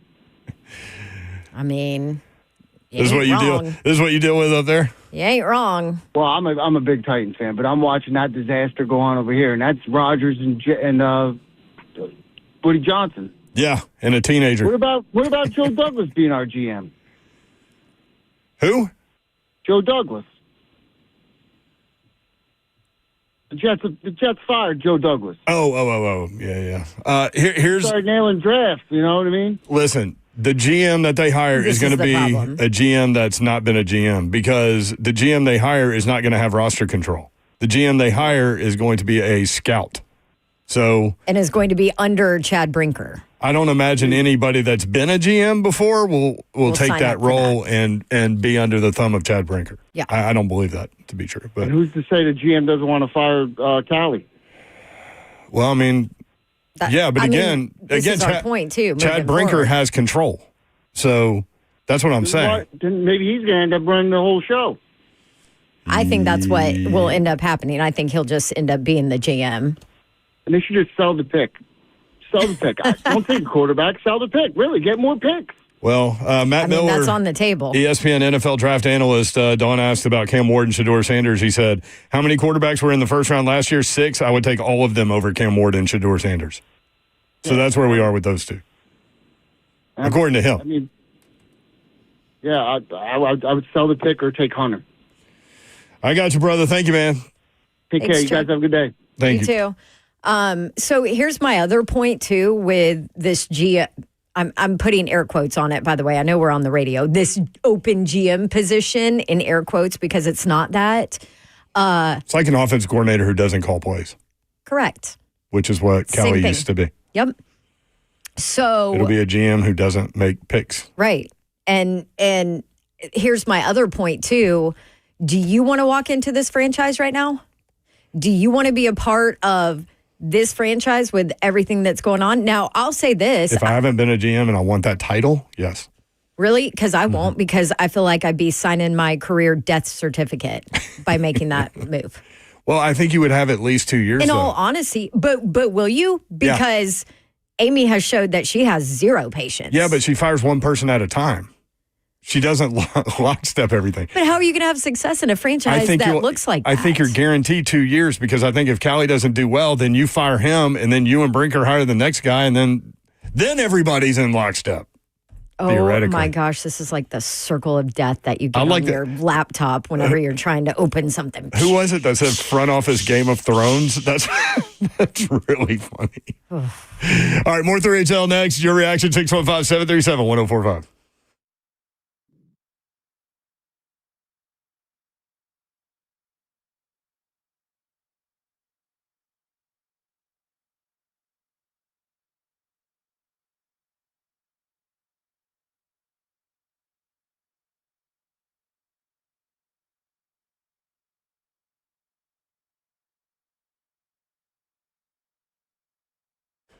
I want to tell you about my friends Brentwood Jewelry, the Amamali family. They are awesome people. You can check out this family-owned business. They've been in business, family-owned business, for more than 50 years. 7012 Church Street in the heart of Brentwood. Check them out online, BrentwoodJewelry.com. You can see all of the fine jewelry items that they have, watches, everything online at BrentwoodJewelry.com for more than 50 years. Brentwood Jewelry has been proudly serving the Brentwood community with exceptional style and exceptional deals every day. As a family-owned and operated business spanning 3 generations, they are deeply rooted in this community. From Salem's service in the Special Forces to his sons serving as local firefighters, the Amamali family dedicated to giving back. And in a time that it is imperative to support local, shop Brentwood Jewelry. Brentwood Jewelry here to help you pop the question. Let them help you take the stress out of selecting that perfect engagement ring. They can help you find a beautiful ring in your ideal budget. Browse their incredible selection of one-of-a-kind rings, or talk with their custom design specialist to create a stunning ring as remarkable as your loved one. Incredible watch selection, earrings, pendants, bracelets, diamond rings, everything you will need jewelry-wise. You'll have friends in the Amamali family. Check them out, 7012 Church Street in the heart of Brentwood, just off Franklin Road. Exceptional style, exceptional deals every day for more than 50 years. Visit BrentwoodJewelry.com.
3HL 1045, The Zone. Britt Doherty, Don Davenport with you, walking through this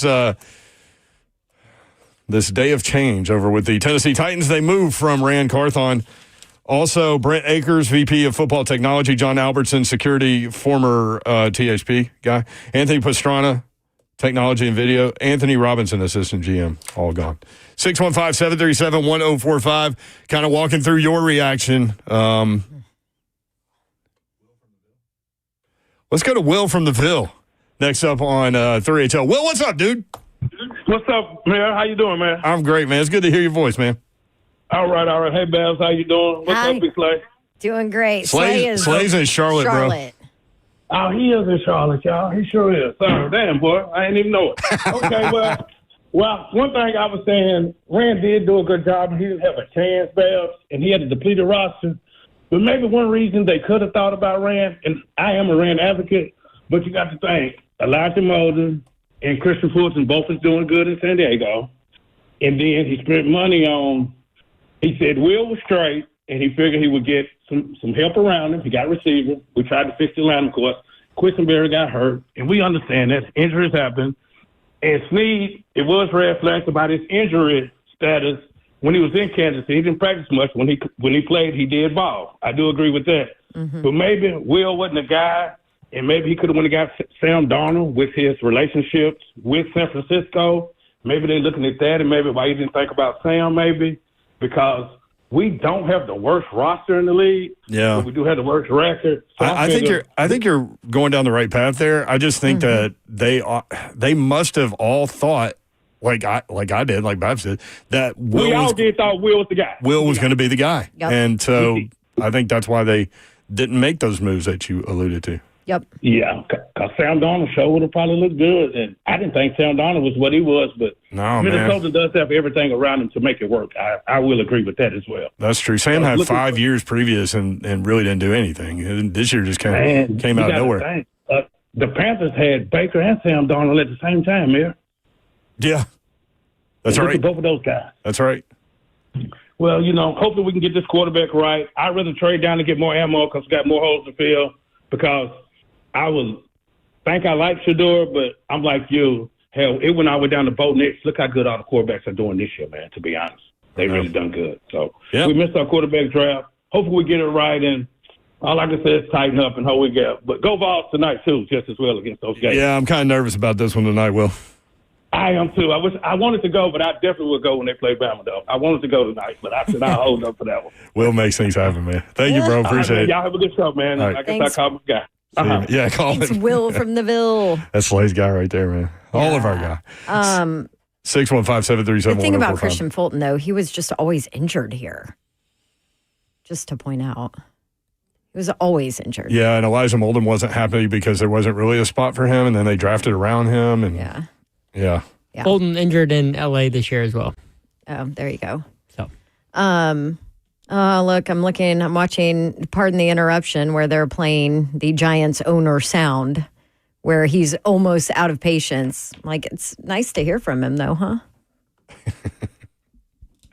Most of them don't talk, though. I mean, if you think about it. Yeah, but when your franchise is in this state of dysfunction right now, when you've had so many changes, when there's so many questions, when less than 360 days ago, you're talking about how the future looks bright because you have Rand, and then you fire him after a year. Like, I will say this. There's just a lot. When she doesn't talk, which she hasn't, the people talking are the ones in power, right?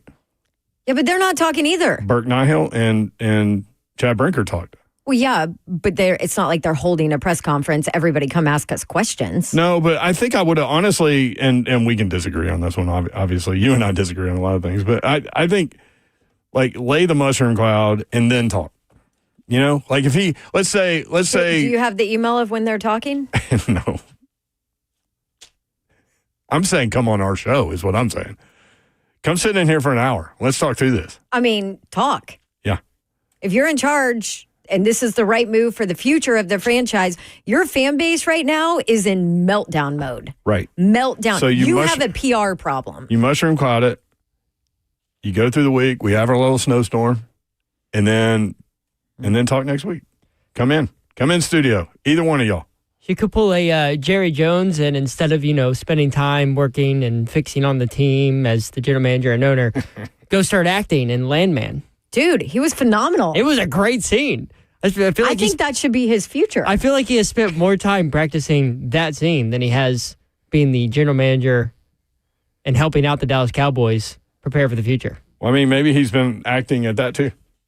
And just not as good. Yeah, I think he has been acting. 615-737-1045 at 3HL1045. Angry Fan Don Davenport is next up. Angry Fan, what's up? In Antioch. We don't have your name, so. Yeah, it's Angry Fan. Angry Fan in Antioch. Hello. Yeah, can you hear me? Got you. Let's go.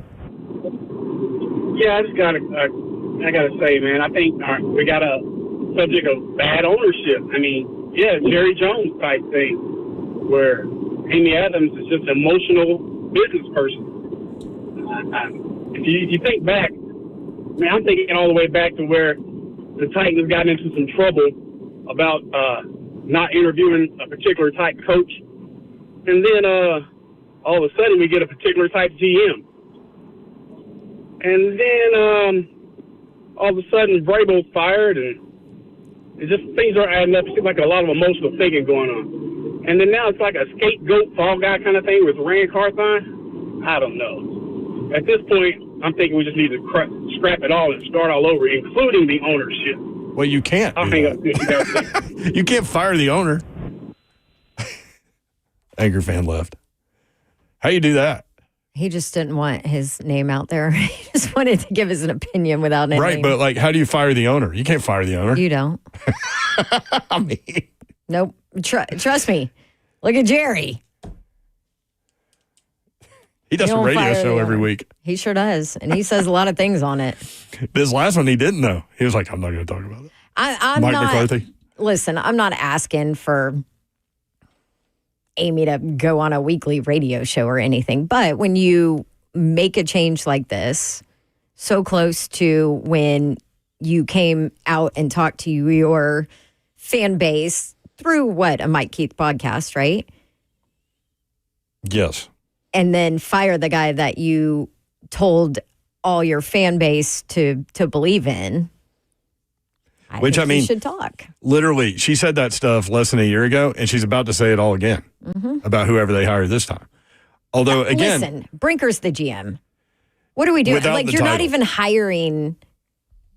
Although that is a violation of the Rooney Rule, right? If he just serves at the GM, I think you can get around that by saying Brinker was in conversations with drafts and things like that. But the way I understand it, the control of the draft was Rand this year. The year before was Vrabel, even though Rand was there. And the year before that was JR. But JR and Vrabel, that's where they kind of oil and watered themselves, right? Like they argued about draft picks, and some draft picks were JR, some were Vrabel's, the way I understand it. But then it went all Vrabel, then it went all Rand, and now it's all Brinker. That's why the only possible scenario I can see in terms of hiring a GM is someone that's never done it. If you're just going to call them a scout, which is what Brinker basically said today, he's going to have control. And Burke Nihill said that Brinker's going to have control of the 53. So this is it's going to be fun to watch. I mean, listen. Sports is like soap operas back in the day. I mean, that's the drama involved in sports now. Woo! Dawn, going back to that interview Mike Keith did with Amy from a year ago, I listened to the whole thing today looking for that clip that I played earlier. Like 90% of that you could just rewash. Just take out the stuff specific to the head coach, and she could just rewash and just take out Rand's name, and then there you go. Like, it was kind of like, wow, we're generic. We're really in this situation again. And honestly, it's heading that way towards next year, it feels like, at some point. Our chat is now calling for Amy Monday on 3HL from here on out. Amy Monday? Yep. Make it happen. Probably won't happen until they do hire a GM, but we'll see. She ain't never coming on this show. Yeah, my guess it would be... How many times have we requested her? My guess it would be Brinker or Burke. We've never had Brinker on the show. Burke has come on a lot. Amy, the only time we did Amy Adams, we did it. We interviewed her a couple of different times. Let me change the way I was going to say that. But it was always with a mic somewhere other than here. You know what I mean? Right. And not by phone. Yeah, no. It was like at a Titans event one time. Me and Mickey got her. And then I think the three of us got her one time. But anyway, yeah. She doesn't like doing media. I mean, I know that's clear, but. Yeah, and I get it. Like, it's not like she grew up in front of a podium and mic having to do it. And there are some people that don't enjoy doing it. I get it. I totally get that. But at some point, too, when this is the state of your franchise and your fan base is, all up in arms, got to address it. Well, we've got another hour to get your reaction. 615-737-1045. Lots of y'all watching on YouTube, Facebook Live, Twitter, and Twitch. Twitch, please. Evan and Bank Chat is open there. We'll be right back.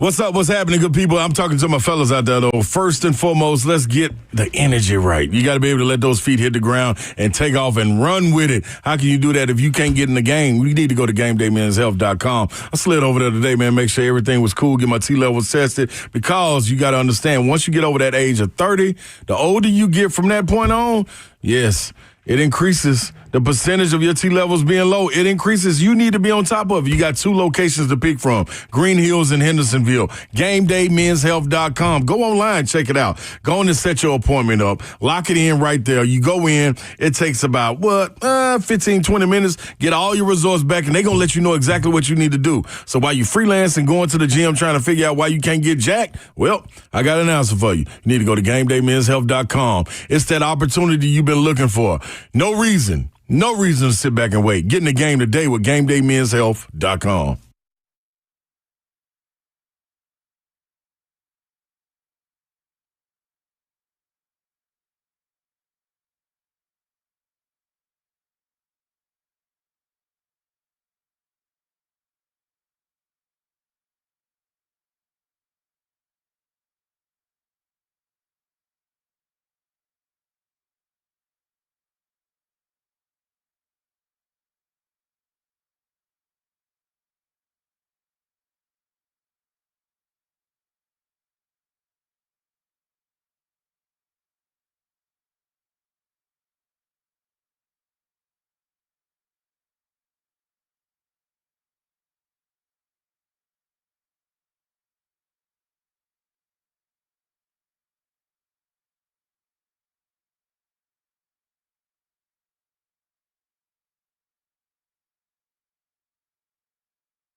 Good evening. It's 5:03. I'm Joe Spinano live from the 104.5 The Zone Studios. The Tennessee Titans announced earlier this morning that they are firing general manager Rand Carthon after 2 seasons in Tennessee. The team announced that the president of football operations, Chad Brinker, will lead the search for a new general manager, and Brian Callahan will continue in his role as head coach. Owner Amy Adams Strunk said in a statement today, "It's impossible to ignore that our football team hasn't improved over the past 2 years. I'm deeply disappointed in our poor win-loss record during this period, of course, but my decision also speaks to my concern about our long-term future should we stay the course." The Titans now need a new general manager with the number 1 pick in their hands. In other NFL news, the Raiders have fired Antonio Pierce as head coach. It's the 6th vacancy, along with the Bears, Jaguars, Saints, Jets, and Patriots. Tom Brady rumored to influence the next hire for the Raiders. Tonight, number 1 Tennessee Hoops heads on the road to face number 6 Florida, looking to keep their undefeated streak alive.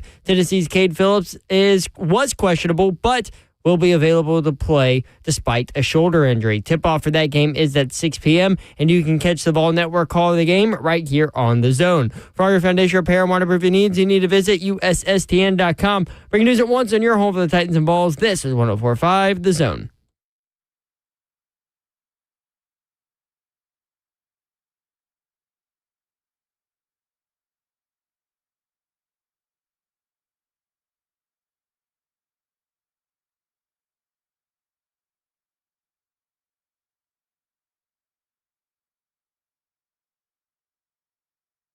Yo, what up? Nashville 3HL is on the air. Brent Doherty with you on a beautiful evening in the Music City. Winter storm coming. Some of y'all hate them. Some of y'all love them. I love them. Storms? I love to watch the snowfall. It's the most peaceful thing I can think of. And then I like to go, I like to drive in it. I like to walk in it. Why are you looking at me like that? Because I think you're as crazy as the Titans organization right now. There she is. She's Babsy Davenport.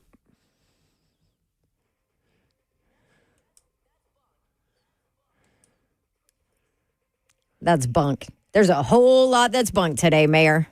Bunkity bunk bunk. A lot of bunk.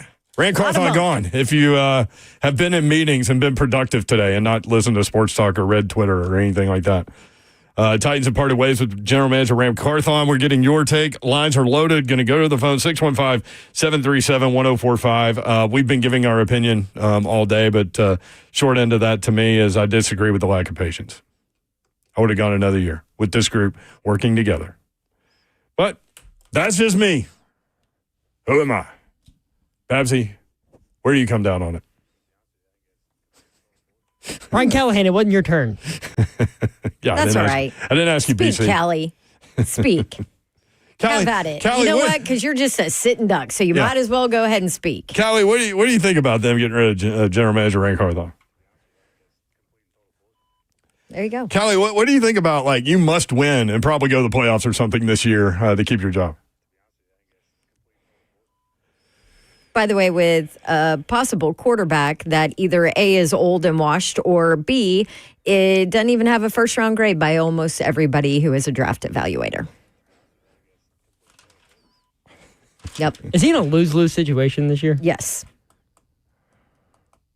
I mean, it's tough to be dead man walking, right? I mean, I think he knows it, too. Just look across the league. The guy that hired him got fired. Similar situations. All right. I mean, hey, NFL's crazy you're world. a second-year head coach. The last quarterback wasn't your guy.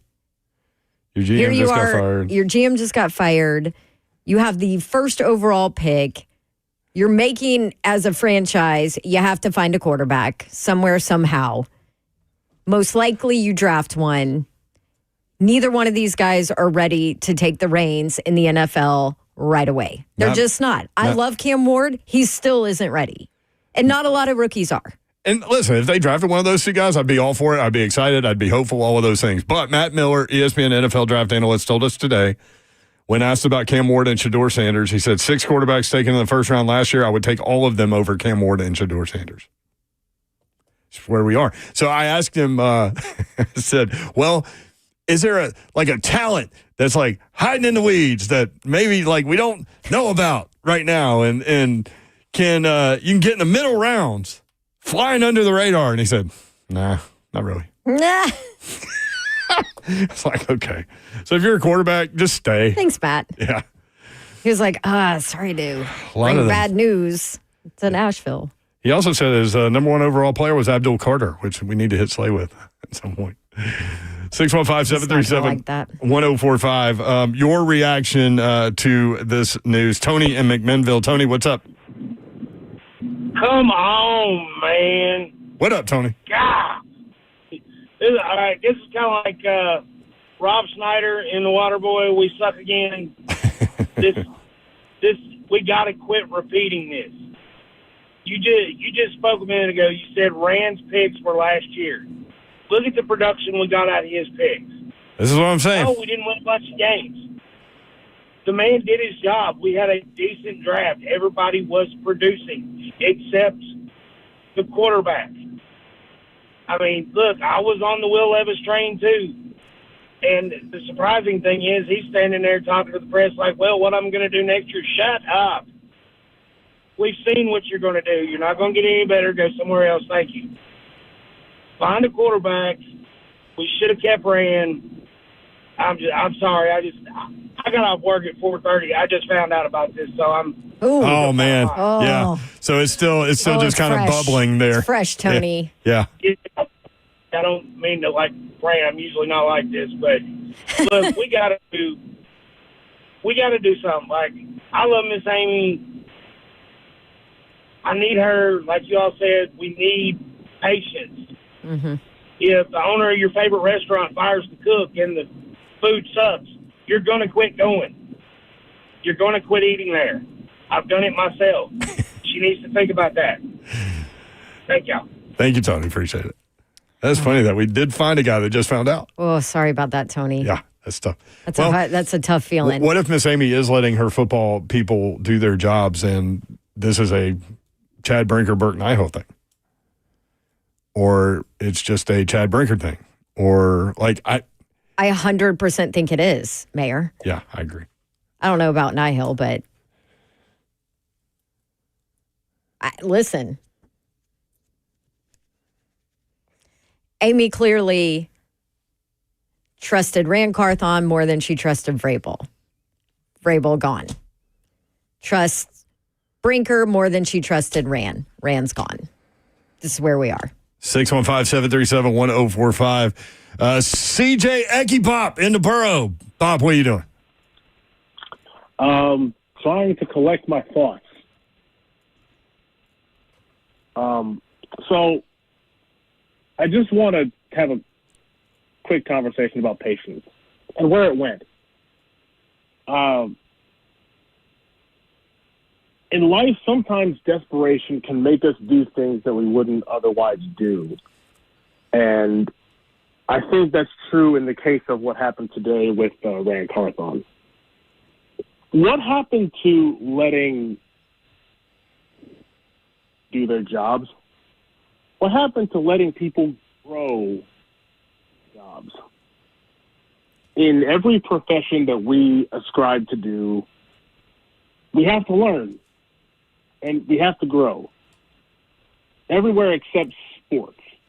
Right. I mean, here's the thing, Bob, and you know this. Like in sports, there's quick trigger with a lot of people. Like you have a lot of powerful. Thank you, Bob. You have a lot of powerful people that get where they are by making a decision quickly and just going with it. And so you see, this isn't the only place this happens. I mean, no, and it's not the only business that happens. Jacksonville just fired the coach and kept their GM. So and everybody was up in arms. Did you see that? Did you see that their owner on a Zoom call with the GM says, yes. Yeah, he goes, yeah, if the coach doesn't want to work with Trent Baalke, I'll fire him. While on the same Zoom call with Trent Baalke. He didn't say it exactly like that, but to paraphrase, that's essentially what he said. Yeah.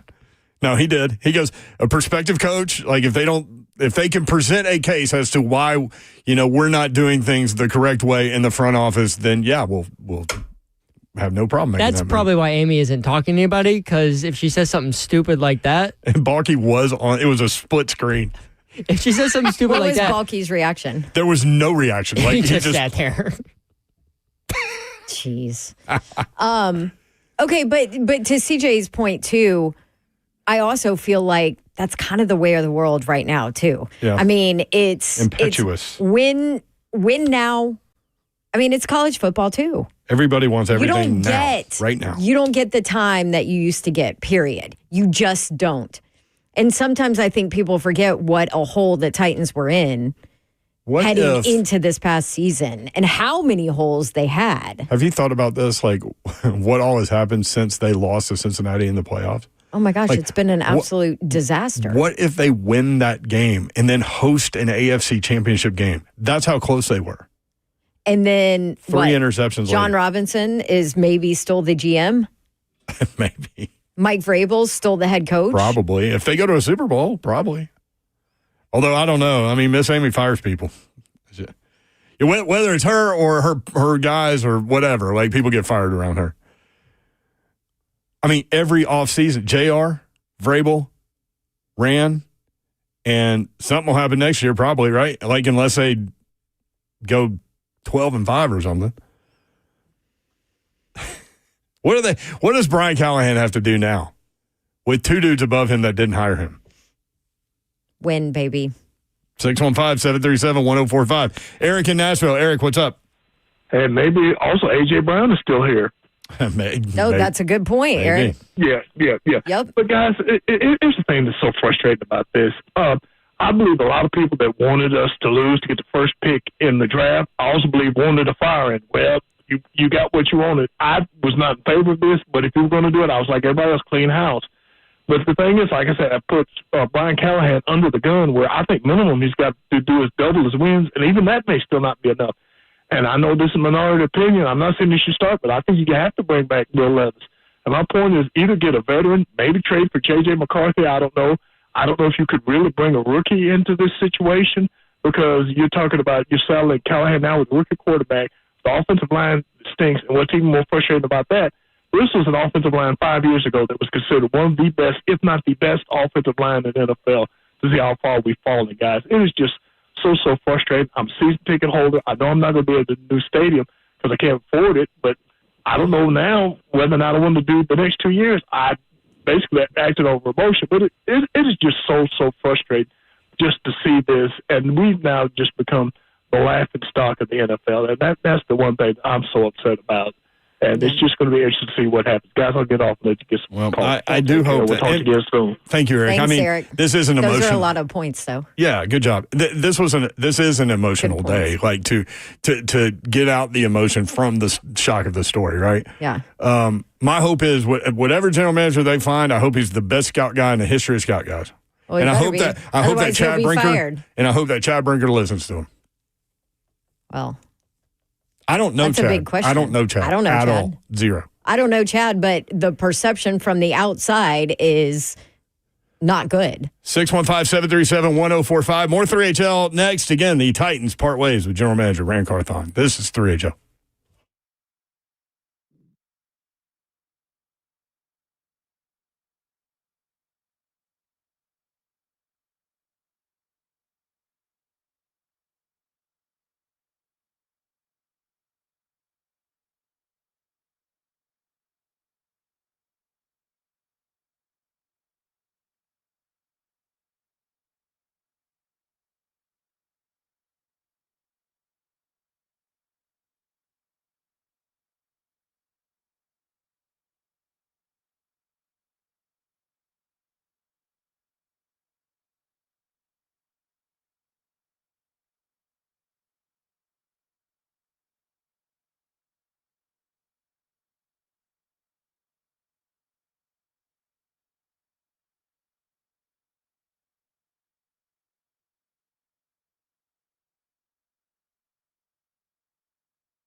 615-737-1045 3HL with you, talking through this Titans situation. The latest, they have moved on from Rand Carthon. Your reaction, let's go to Cody in Lebanon next up. Cody, what's up?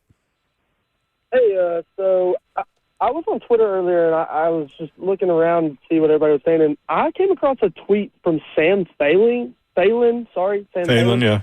yeah. That said that Callahan was a Brinker hire, which, if that's true, that would change the conversation about this completely.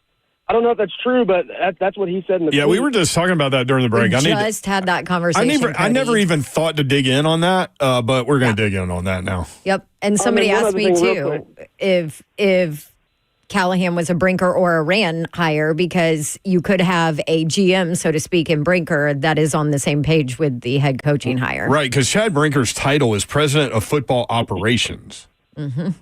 Yeah, so if he is his guy, then is he really on the hot seat going into next year? I think even if he is, yes. Okay. And then one other thing real quick. I don't want no part of Sam Darnold next year because I just think Kevin O'Connell is just that good of a coach. You might be right. I don't. I mean, look at what Kirk. I mean, I know he's coming off injury, but I think it's a great point on Kirk Cousins too. Yep. Yeah. So all right. I'm gonna hang up and listen. Hey, Cody, this is a great freaking phone call, dude. Great job, man. Yeah. Thanks.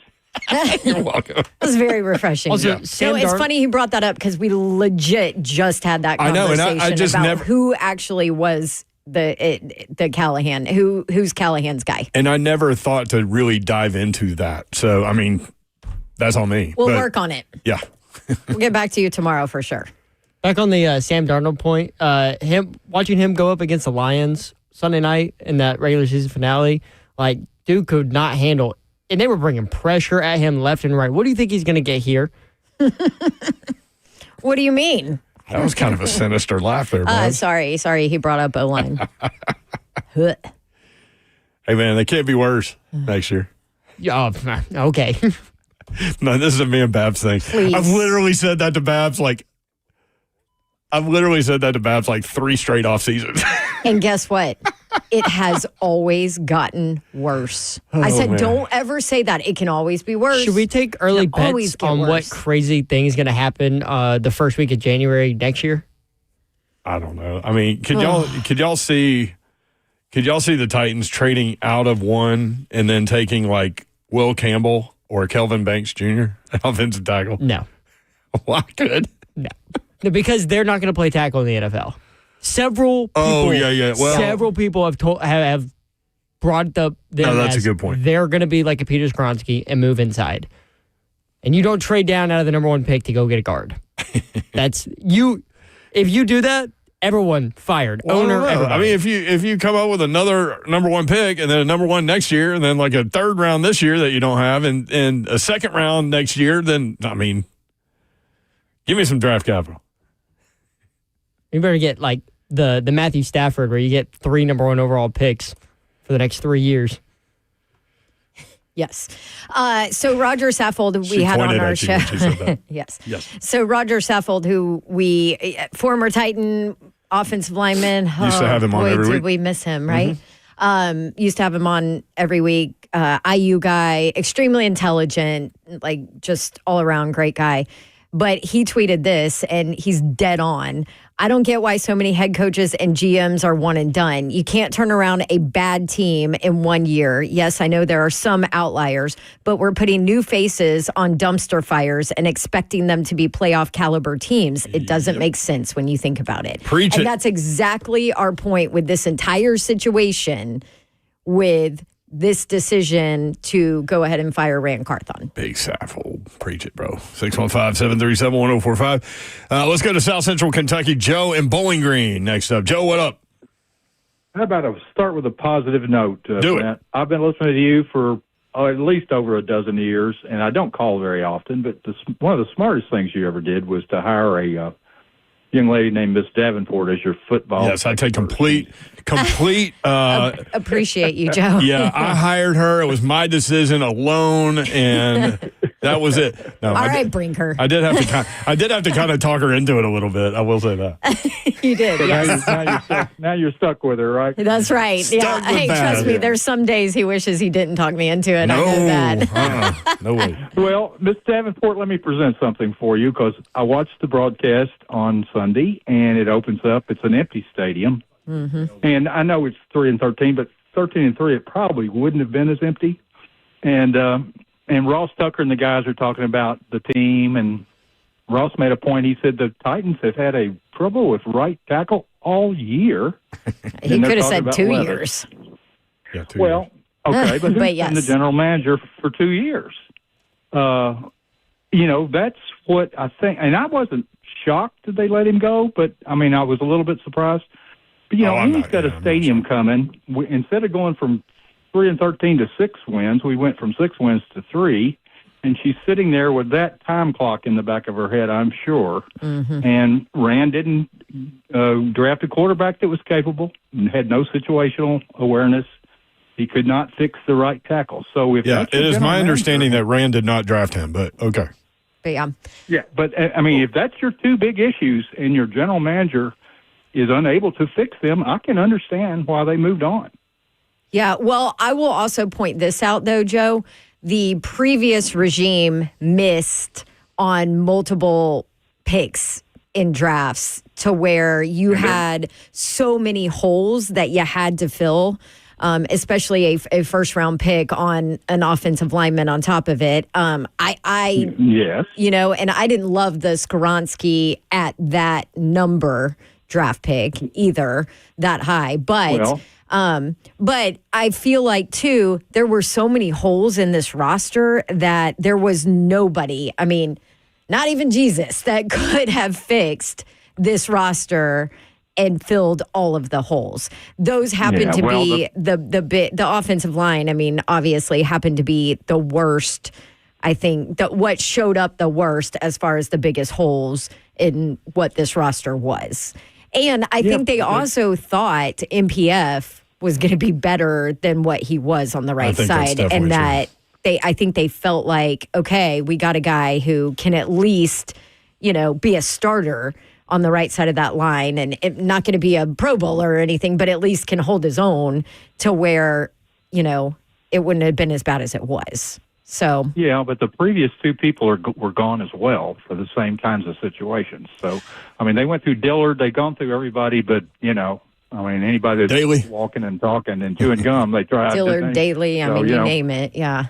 No, absolutely, Joe. I'm not sure those guys could walk and chew gum at the same time. I'm not sure. Andre Dillard. Well, thanks, guys. Enjoy the show. Thank you. Thanks, Joe.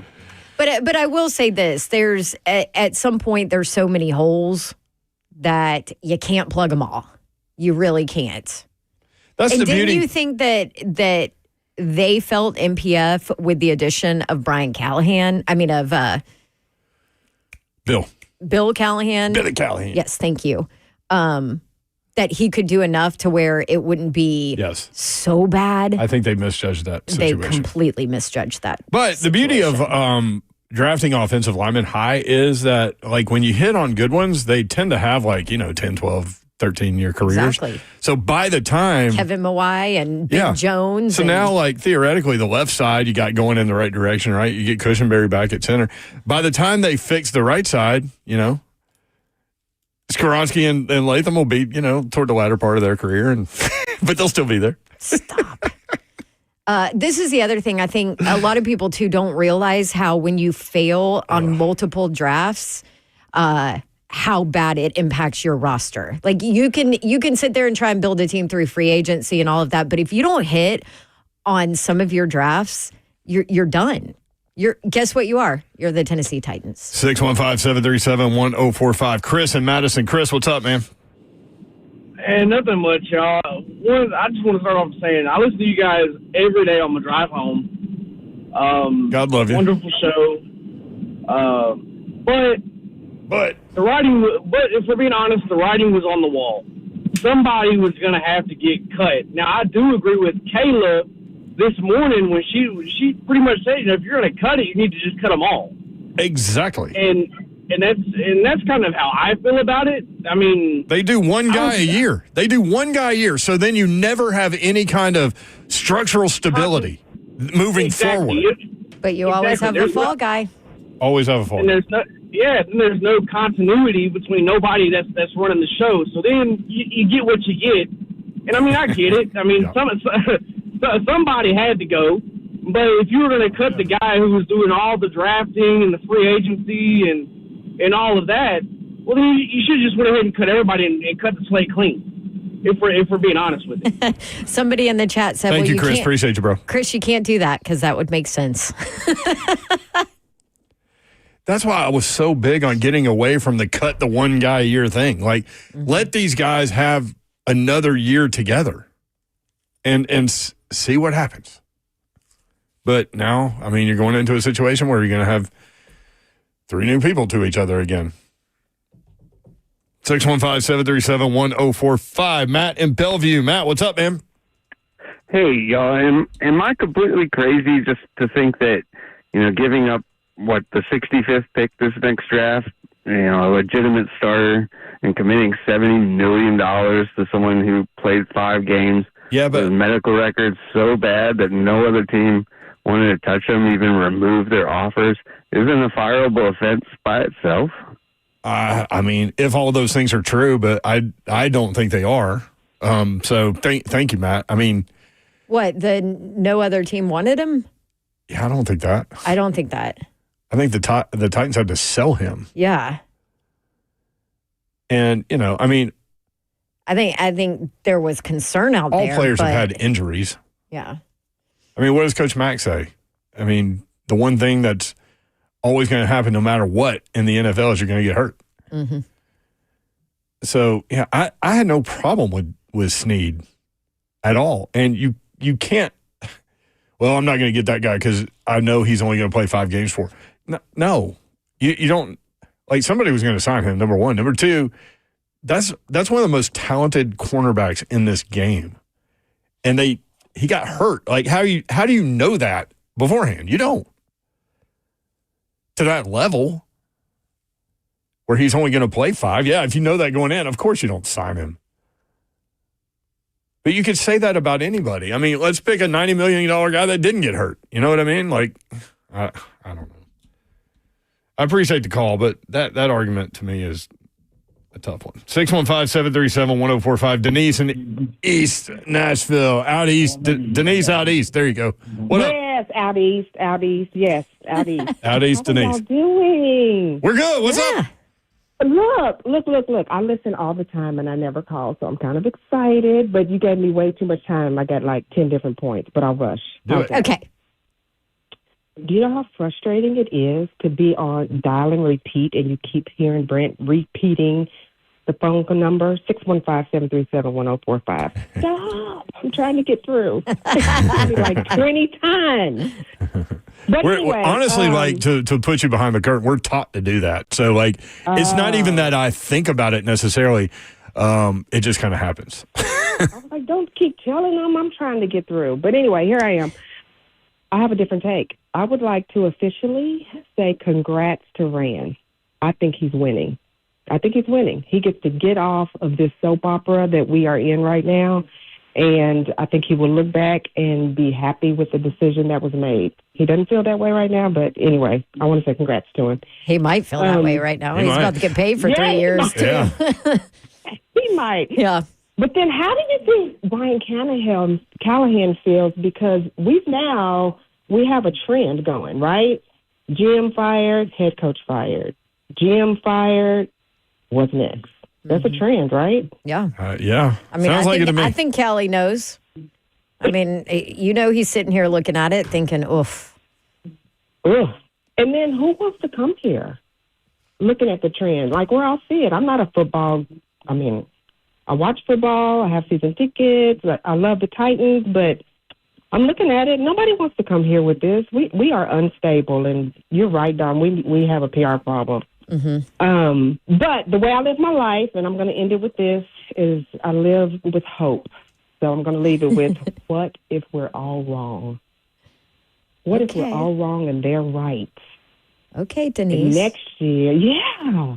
Okay. It was the right decision, and we're winning. I made sure that I said that when we came on the air. Can they get better from this? Yes. But over the course of the last several years, we really haven't seen proven it. Amy hasn't proven to us that the decisions have. And Denise, you know me if you've listened to this show. I'm a very positive person. I know. I've just been upset all day. The one day where I had back-to-back appointments and stuff to do, and I'm like, I just need to listen to the radio. All I could do was look at notifications on my phone, and finally, that's the worst. It's the worst. I didn't get to hear Buck. I didn't get to hear blaming them, and then finally I got here on the end and got to listen to you guys and talk. But thanks for taking my call. Appreciate thank you, Denise. Thank you, Denise. And I like the positive hope. Denise, out east. Hope. Yeah. I hope we're wrong. Out east. See y'all. See ya. 615-737-1045. I mean, I woke up early putting the show, trying to do my part of organizing the show, and then Rand happened. And I was like, never mind. Kind of threw my notebook up in the air. You got something, Zeph Dog? Yeah. So I think one thing that could make all this a little bit better in 2025 is the fact that Tennessee Titans could be forced into doing Hard Knocks this year because they don't have a first-year head coach. They haven't I can't believe they still haven't done it. I knew Fisher wasn't going to do it, and I knew Vrabel wasn't going to do it. They haven't been in the playoffs the last 2 years, and they haven't done Hard Knocks within the last 10 years.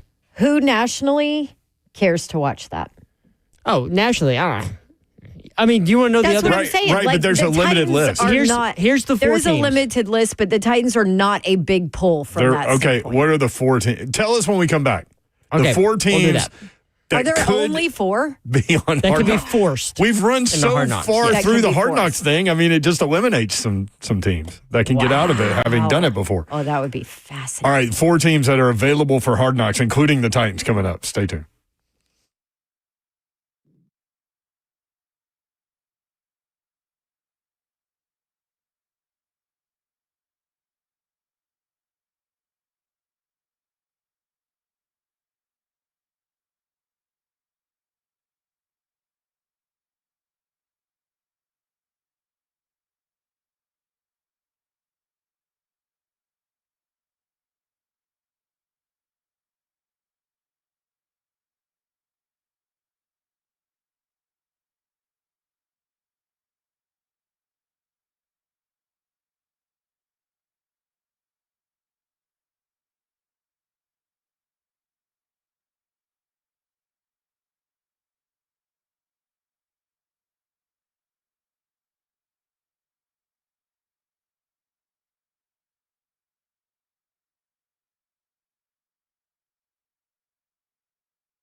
3HL 104.5, The Zone. Britt Doherty, Don Davenport with you. Slay Dog is in Charlotte. You can catch him on the SEC Network tonight. Number 1 Tennessee at Florida. Tonight at 6 o'clock. You can catch it right here at 104.5, The Zone. Vandy hosting number 17 Mississippi State. Opportunity there for Vandy to go to 14-1 and continue to make some noise. Woo! 615-737-1045. Appreciate all of you guys that have chosen to participate today. Maybe you've called and couldn't get in. We will be here all week with this topic, among others. But, lines have been loaded. So if you've tried and couldn't get in, definitely be here tomorrow all day on The Zone. So appreciate that. Tennessee football picks up a transfer portal commitment from Alabama wide receiver Amari Jefferson. 5'11", 200 pounds, will have 4 years remaining. He didn't play in 2024, had hip surgery prior to the season. Ouch. The way I understand that is that he elected to go ahead and have that done because he went to Alabama for Saban, and Saban left, and he stayed. It was close between Alabama and Tennessee, the way I understand it. He was in Chattanooga at Baylor School.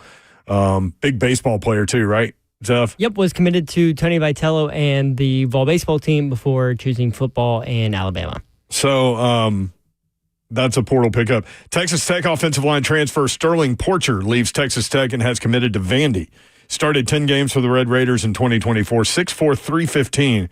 Played at MTSU previous to Texas Tech. 615-737-1045. Again, working our way through this storyline. Rand Carthon gone as Tennessee Titans general manager. We had Matt Murphy. We didn't have Matt Murphy on. He is next door right now. Matt Miller, NFL Draft Scout on Twitter, ESPN NFL Draft Analyst and Insider. When Babsy, you need to go back and listen to this conversation. So go ahead and where you get your podcast, get that done and listen to our conversation with Matt Miller because he gave his take on the Rand Carthon situation. He also, we dove into draft picks, potential draft picks for the Titans. Babsy asked him about the quarterbacks. He doesn't give any quarterbacks round 1 grades. Mm-mm. Now, he said, would they go in my 32? Yes, but I don't give them a first-round grade. Like, a lot of these guys, I saw one guy had 12 first-round grades. So just because there are 32 picks doesn't mean necessarily that there are 32 first-round grades, right? So he doesn't have the quarterbacks with first-round grades. So Babsy went back at him on that, and he said, well, he goes, let's look at it this way. 6 quarterbacks taken in the first round last year, I would take them all over Cam Ward and Shedeur Sanders. And I thought that was an interesting point. So tough place to be when you have the number 1 overall pick, if you buy into that. I asked him, is there talent in the later rounds at quarterback that could fly under the radar? He said, nope. Negative. Like, wow. I mean, we can't even – Jackson Dart. Jalen Milroe. Like, we can't even talk about him. What a great year for the Tennessee Titans to need a quarterback and have the number 1 overall pick. Yep. Right? So I said, well, what about bridge guy? And he goes, yeah, that's an interesting angle. He goes, well, Justin Fields doesn't fit the system.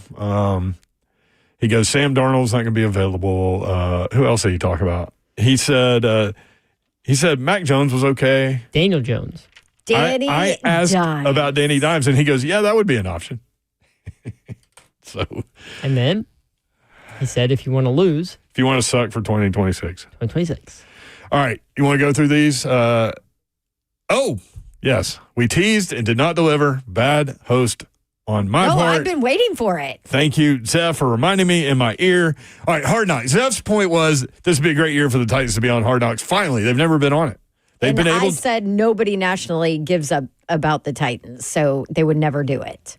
But unless people like dysfunction, which, you know. Oh, everybody loves dysfunction. Or do people love crazy? And the answer is yes, because. Look at the popularity of Dance Moms. I was going to say the housewife shows. And both of them. Dysfunction they and sell crazy. Sells. Titans could sell crazy right now. All right. Who you got? So there are 5 teams available? Okay, so there are 4 teams that can be forced onto Hard Knocks in August of 2025. Okay. Only 4. Yes. So let me here are the parameters. Oh, man, I would love for this to happen. So these are the teams that can be exempt from being forced. They have to have appeared on Hard Knocks in the past 10 years. Titans have never done that. Right. They have to have a first-year head coach. Oh, Callahan didn't get fired, so there you go. He's not a first-year head coach. And they have to have reached the playoffs in either the 2 preceding seasons. The Tennessee Titans have not done so. Okay. So there are 4 other teams that fit into this? There are 4 teams. The Tennessee Titans. Oh, okay. 3 other teams. The Seattle Seahawks. Okay. Boring. The Carolina Panthers. No. And the Atlanta Falcons. I don't want that either. Oh, I'd be all about the Falcons. Atlanta? Why? Because of Penix? Mm-hmm. That's the But- one team I was thinking would. That's the one. Right. Yeah. Okay. Right now, you go Falcons. But hold on now. If the Titans draft a quarterback with the number 1 overall pick, they will be on Hard Done Knocks. deal, especially if it's Done. Shedeur Sanders. Oh, yeah. And you can include Dion. Oh, man. Or even Travis Hunter. Yeah, I think would Travis say. Hunter Even Travis too. Hunter, yeah. Just seeing what the behind the scenes of a two-way player in Yeah, this that would be modern great. football. Yeah. And also all the extra drama with his fiance and all of that. I mean, Plus people, Deion- hey, people plus- would be all in. Plus, you get the Dion side with Travis Hunter, too. Right, because he's essentially his acts other as a son, father yes. too. Yes. Yeah. So, yeah, the Titans draft any of those 3 guys. That'd be Watch interesting. out, Hard Knocks is coming. Now, I think I like Brian Callahan, but he might be like the nicest. Never. Although I say What was that, the he Hard did, Knocks season he I did hated? drop all the this- F-bombs and BSs. That's true. That's true. So maybe I take that back. Maybe he would be entertaining on Hard Knocks. You could probably go back and find like 3 other sound bites you could clip. Oh, yeah, there were a couple. Who was the guy that was really nice and I hated the Hard Knocks season that year? Joe Philbin. Remember him? That was Miami Dolphins I Ryan hated it. Tannehill season, I wasn't hated it? it. Yeah, You Ryan hated Tannehill. it. Ryan Tannehill, the nicest guy ever. Just boring. Those Him two and dudes. Warren, put one of the scenes was them putting together IKEA furniture. Do you remember that? Seriously. That was yeah. awful. Anyway, All right, let's Titans go. headed for Hard Knocks. Hopefully. You think Miss Amy would be on it if they're on Hard Knocks? Hell no. Not Oh just my no, God. but hell no.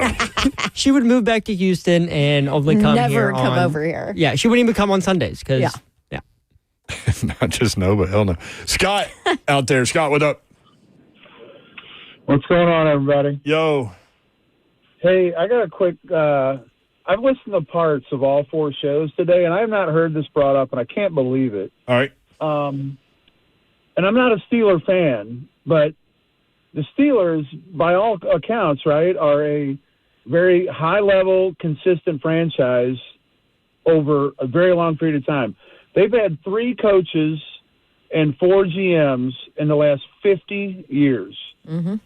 Now, stability. You got to have the right guy, right? I get it, but you can't tell me that it was complete luck. They go from Knoll to Cowher to Tomlin. They've all had bumps, I'm sure. I'm not a fan. I haven't followed them, but they've averaged. I did look up the coaches' winning percentages, the 3 of those combined, and it's a little bit over 600. So right, they win 6 out of 10 games. So that's about 10 wins a year most years, and everybody here wants to dog out, in the past, Jeff Fisher, Mr. 8-8, everybody called him.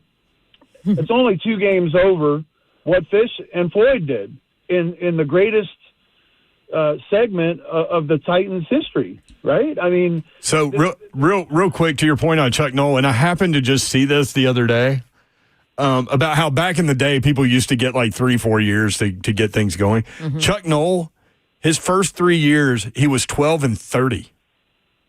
Then in year 4, 11-3 got to the AFC Championship game, then ends up winning 4 Super Bowls in 6 years. But 12-30, he was 1-13, 5-9, 6-8, then 11-3, 10-4, 10-3-1, 12-2, 10-4, 9-5, 14-2, 12-4, all those things. Coach K is the same way. Look at Coach K's first 3 years or whatever. Yeah, it's kind of like running the football, right? It's boring. Nobody loves it.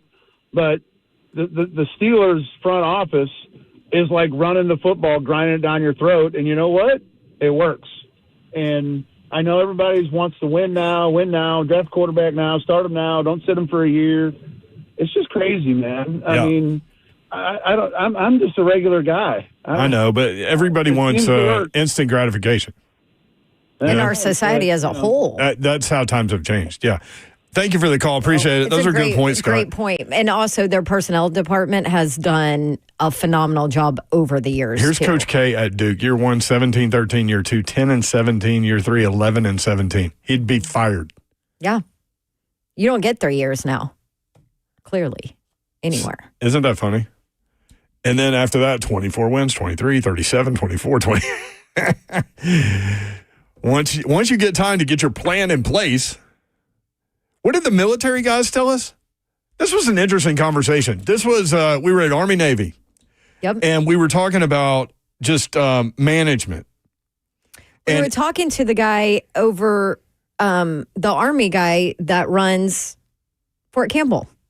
Yes. And he said, just in management, it takes 3 years for you to properly install your plan and get people in on it. It takes 3 years. To establish your culture. He wasn't talking about sports. He was talking about in general. The general was talking in general. Yes, he was. Isn't that amazing? And he talked about culture, too, like installing your culture and making sure you have the right people in place for your culture. 3 years. That guy was incredible. Yep. Nope, Ain't nobody getting 3 years nowadays. Man. So then as a manager, you have to rush everything, right? Anyway. And apparently as an owner. I love that I got credit for hiring you. That was cool today.